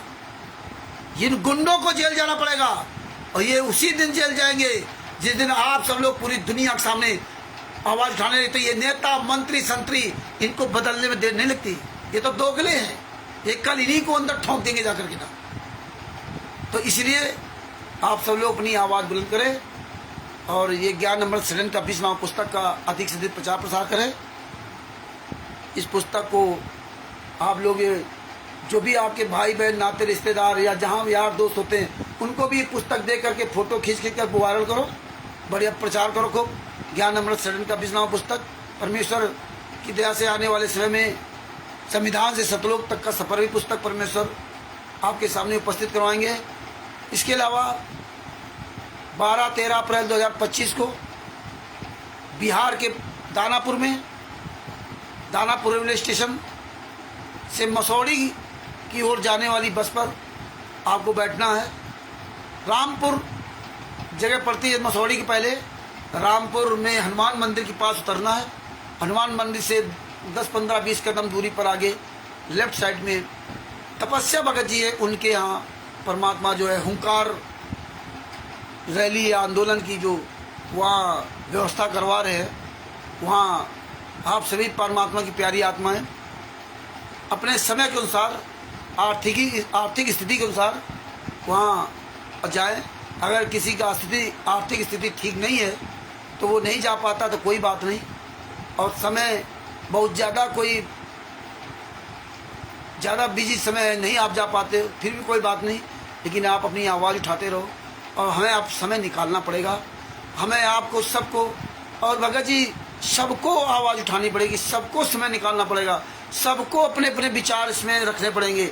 लेकिन इसमें विचार आप केवल इसी तरह रख सकते हैं कि इन्होंने काम क्या किया है और हमें क्या करना है। ये विचार मत रखने आए कि नहीं कोर्ट कचहरी करो, मुकदमा करो, ये करो, वो करो। ये बातें कहना बड़ा आसान होता है, लेकिन करना इतना आसान नहीं है। तो इसीलिए जो लीगल बातें हैं उनको कहिए, समझिए, और इसमें जो हम लोग आगे बढ़ें, आगे हम पूरी दुनिया को कैसे सच्चाई बताएं, इसमें हम एक दूसरे को जो है अपनी सोच वहाँ रखें, अपनी सोच रख करके हम लोग आगे अपना काम करें, तो सफलता हमें निश्चित मिलेगी। ये है सबसे बड़ी बात। मौकों कहाँ ढूंढे रे बंदे, मैं तो विश्वास में, वो परमात्मा विश्वास में है और एक दिन हम जरूर कामयाब हो गए। अपने शब्दों को दास यही विराम देता है। आज जब भूल पड़े ना, वहाँ पुस्तक के बारे में नहीं बोल पाया, तो अगर बोलूँगा तो बड़ा लंबा समय हो जाएगा। तो आज यही तक अपनी बात समाप्त करना चाहते हैं। इस वीडियो को अधिक से अधिक शेयर करें और आप लोग दोबारा फिर रिपीट करके सुनें, अन्य लोगों की रिपीट करवाएं, उन लोगों को बताएं कि इस वीडियो को ज़रूर सुनें। और हम सभी भाई बहन मिल करके अपने सदगुरुदेव संत रामपाल जी महाराज की जय बोलते हैं। बंदी छोड़ सदगुरु संत रामपाल जी महाराज की जय हो। परमात्मा की जितनी भी प्यारी आत्माएं जुड़ी हैं, जो बापा सीताराम जी महाराज को जय सीताराम जी की, सत साहेब नमस्ते नमस्कार प्रणाम, लालचंद जी को सत साहेब, हिमांशु जी वर्मा जी को सत साहेब, सतभूषण जी को सत साहेब, ईश्वरदास जी को सत साहेब, और भी जितने हमारे भाई बहन हैं सबको सत साहेब। और भगत भाइयों देखिए, हमारे बापा सीताराम जी महाराज, आप ये ना सोचो कि नहीं हम बापा सीताराम जी महाराज की चापलूसी कर रहे हैं या आप लोगों को हम कम आंक रहे हैं, उनको ज़्यादा आंक रहे हैं। कई लोगों को अलग अलग सोच होती है, अलग अलग अपना जो है ना वो गलत सोचने लगते हैं। लेकिन आपको ये सोचना चाहिए कि बापा सीताराम जी महाराज का हमारे गुरु से कोई लेना देना नहीं, लेकिन इंसानियत के नाते, मानवता के नाते, क्योंकि गुरु का शिष्य होना एक अलग बात है, और सबसे बड़ी बात हमारी मानवता, हमारी इंसानियत। ये मानवता इंसानियत बापा सीताराम जी के अंदर तो जाग गई, लेकिन हमारे आपके भाई बहनों के अंदर क्यों नहीं जाग रही? कितना बड़ा रिस्क लेकर के बापा सीताराम जी बोल रहे हैं। ये वही बात हो गई जिस तरह प्रहलाद जी काल का जो पिता था वो क्या था? राक्षस था। लेकिन अपने पिता जब ज्ञान हुआ तो अपने पिताजी के खिलाफ बोलने लगा। समझा रहा था, खिलाफ नहीं था, समझा रहा था, लेकिन हमें आपको खिलाफ लगा। इसलिए परमात्मा उनकी तारीफ करते हैं, द्रौपदी जी की तारीफ करते हैं, सत्यवादी हरिश्चंद्र जी की तारीफ करते हैं, लेकिन अपने जो शिष्य थे 600 साल पहले 64 लाख, उनकी तारीफ नहीं करते। शतलोक भी हम आप थे, हमारी आपकी तारीफ नहीं करते, हमें आपको गद्दारी बताते हैं कि आपने अपने गुरु को धोखा दिया, अपने कबीर साहब को धोखा दिया, अपने गुरु अपने कबीर साहब के वचनों को नहीं माना। और आज देखिए बापा सीताराम जी महाराज ये सच्चाई जानी। अब आप लोग, कुछ लोग तो तमाम तरह की बातें बनाएंगे, उन्होंने तो अपने स्वार्थ के लिए बोल रहे हैं, ये वो कुछ भी हो, ये आपकी सोच है। अब वो जो सोच रहे हैं बापा सीताराम जी महाराज अपने अंदर, तो उनका किया वो उनको मिलेगा। आप अगर उनके बारे में गलत सोच रहे हैं तो आपको मिलेगा, या बापा सीताराम जी अपने अंदर गलत सोच कर रहे हैं तो उनको उनका परिणाम मिलेगा। लेकिन आज वो डंके चोट पर एक फकीर आदमी जिसके तन पे कपड़ा नहीं, वो जब सच्चाई जानी तो पूरी दुनिया के सामने डंके की चोट पे बोला और बोल रहे हैं। और आप लोगों से हम प्रार्थना कर करके परेशान हैं, फिर भी आप नहीं बोल रहे हो। उनसे तो हमने प्रार्थना भी नहीं की, वो तो अपने आप बोलने लगे। क्योंकि जिसके अंदर दर्द होता ना, दया बिना दरवेश कसाई, वो कसाई होता जिसके अंदर दया नहीं। जिसका गुरु तड़प रहा हो, जिसका गुरु यात्रा सह रहा हो, जिसका गुरु 11 साल थे एक एक पल कैसे जी रहा हो, सूख के लकड़ी हो गया हो, उसके शिष्य के अंदर दर्द नहीं। ये दर्द बापा सीताराम जी के अंदर क्यों है? इतनी घटिया बातें इन्होंने बोल दी, लेकिन ये घटिया बात इन गुंडों के लिए नहीं, अच्छी बात है। जूता तक चला रहे हो और आप लोग कहते हो, जब हम जूता उठाते तो कहते हो रामचंद्र गलत कर रहा है। हमारे बारे में ज्ञान आपको हो जाएगा। अगर आपको इतना ज्ञान है रामचंद्र गलत कर रहा है, सही कर रहा है, गलत कर रहा है, और आप, इसका मतलब आप बहुत ज्ञानी हो, तो आप अच्छे काम क्यों नहीं करते? लोग आपकी तारीफ, आपका हम अनुकरण लेंगे। हम क्या करें? जब कोई आगे आ ही नहीं रहा तो मजबूरी में हम जैसे मूर्खों को आना पड़ा। और जब हम जैसे मूर्ख है तो हमारे हाथ में जूता रहेगा ऐसे लोगों के लिए। और आप पढ़े लिखे हो तो आप सामने आओ ना, हमारा वीडियो देख रहे होगे और जब हम कुछ बोल रहे तो क्या कहते? अपने टॉपिक पे आओ, ये बात करो, वो बात करो, बड़ा ज्ञान हमें देंगे, लेकिन खुद नहीं बोलेंगे, स्वयं वीडियो नहीं बना डालेंगे। जब इतने ही महान हो तो आप क्यों नहीं? अरे आपकी महानता के गुण हम भी हासिल कर लें। अरे हम तो शशभूषण जी जो वकील साहब है, हम इनसे घंटों चर्चा करते हैं, उनको ज्ञान है कानून का तो हम चर्चा करते हैं। ऐसे तुम्हें अगर ज्ञान है तो हम तुमसे चर्चा कर लेंगे। हजारों वकीलों से चर्चा किया, हजारों अच्छे लोगों से, बुरे लोगों से चर्चा किया, तब जाके सब चीजें परमेश्वर की दया से हासिल हुई। तो इसलिए भगत भाइयों, बापा सीताराम जी से सीख ले लो और अपने गुरु के लिए आवाज उठाना शुरू कर दो। और वो दिन दूर नहीं जो मेरे गुरु जी जेल से बाहर आने में टाइम लगेगा, नहीं, ये टाइम तब तक लग रहा जब तक आप लोग खुलकर बाहर नहीं आ रहे, और परमात्मा सब देख रहा है। और निश्चित मेरे गुरु जी जेल से बाहर आएंगे, क्योंकि जेल से बाहर आने का पूरा सिस्टम उन्होंने तैयार कर दिया, पूरा सिस्टम। क्योंकि सबसे बड़ा पहला कारण कि पूरी दुनिया के सामने इन गुंडों को नंगा करना। ये आप नहीं समझ पा रहे हो परमेश्वर की महिमा का, लेकिन परमेश्वर ने पूरा दूध का दूध, पानी की पानी कर दिया, और करते जा रहे भी। और उनका अपना ठीक का समय निर्धारित होगा, वो जरूर आएंगे, वो जरूर आएंगे। और वो नाम नीचा टीवी के द्वारा देने का अधिकार दे के जाएंगे। संत बचन पलटे नहीं, चाहे पलट जाए ब्रह्मांड। और जब वो अधिकार दे के जाएंगे, या स्वयं हमें आपको अपने मुकम्मल से आशीर्वाद और नाम दीक्षा दे के जाएंगे, तभी हम पार हो सकते हैं।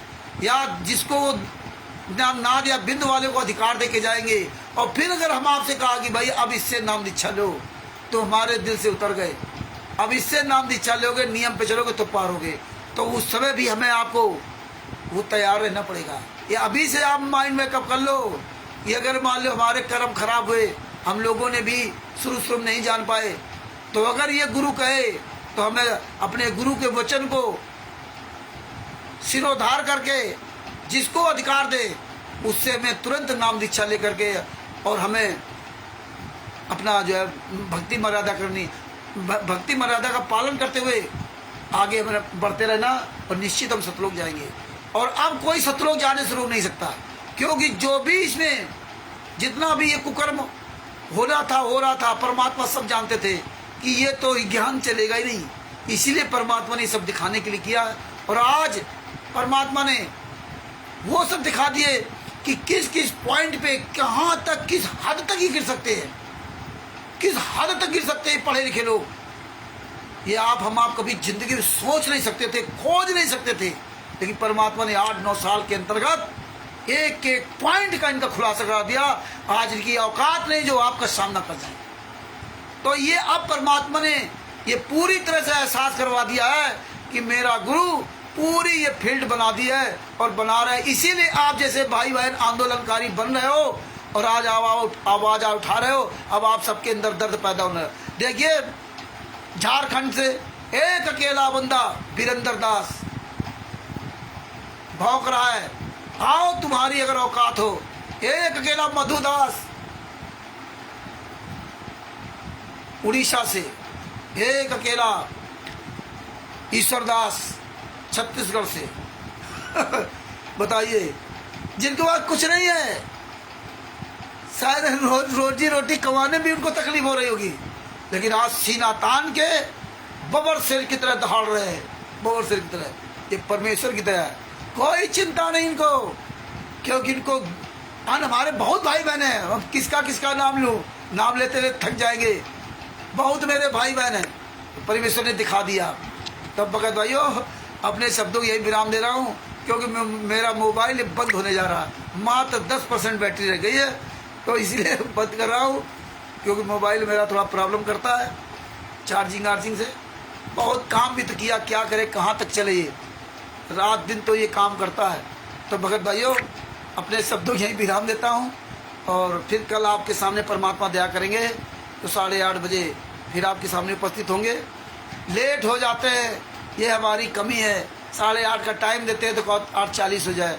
तो आप ये ना सोचना कि हम जानबूझ के ऐसा करते हैं। कभी मोबाइल प्रॉब्लम करता है, कभी दूसरा जी वकील साहब से बात होने लगती है, कभी किसी का फ़ोन आ जाता है, कभी कुछ ना कुछ तो होता रहता है, लेकिन जो होता है वो अच्छा ही होता है। तो इसलिए लेट लपेट हम हो जाते हैं। बात बाकी वो ऐसे टाइम की बहुत पंचुअल है, लेकिन क्या करें, ये इस तरह से है। तो भगत भाइयों हम फिर दोबारा सब लोग मिल करके अपने सदगुरुदेव संत रामपाल जी महाराज की जय बोलते हैं। सभी लोग मिल करके एक साथ बोलते हैं, बंदी छोड़ सदगुरु संत रामपाल जी महाराज की जय हो। परमात्मा की सभी प्यारी आत्माओं को कानपुर से रामचंद्र दास के सत्साहेब दास का मोबाइल नंबर 9140 ये बिहार के सीनियर एडवोकेट सलूशन जी, जिनका मोबाइल नंबर है 9931612093, उनसे ये पुस्तक मंगवाए हैं। इसमें संत रामपाल जी महाराज सभी केसों को जजमेंट दिया हुआ है। चौड़ाई धाम कांड से बरवाला कांड तक पूरा काला चिट्ठा दिया हुआ है। ये लगभग 150 रुपये में आपके पास 2 पुस्तकें पहुंच जाएंगी, और आप उनसे संपर्क है, उससे पुस्तक मंगाए। सत साहिब बंदी छोड़ सदगुरु संत रामपाल जी महाराज की जय हो। सत साहिब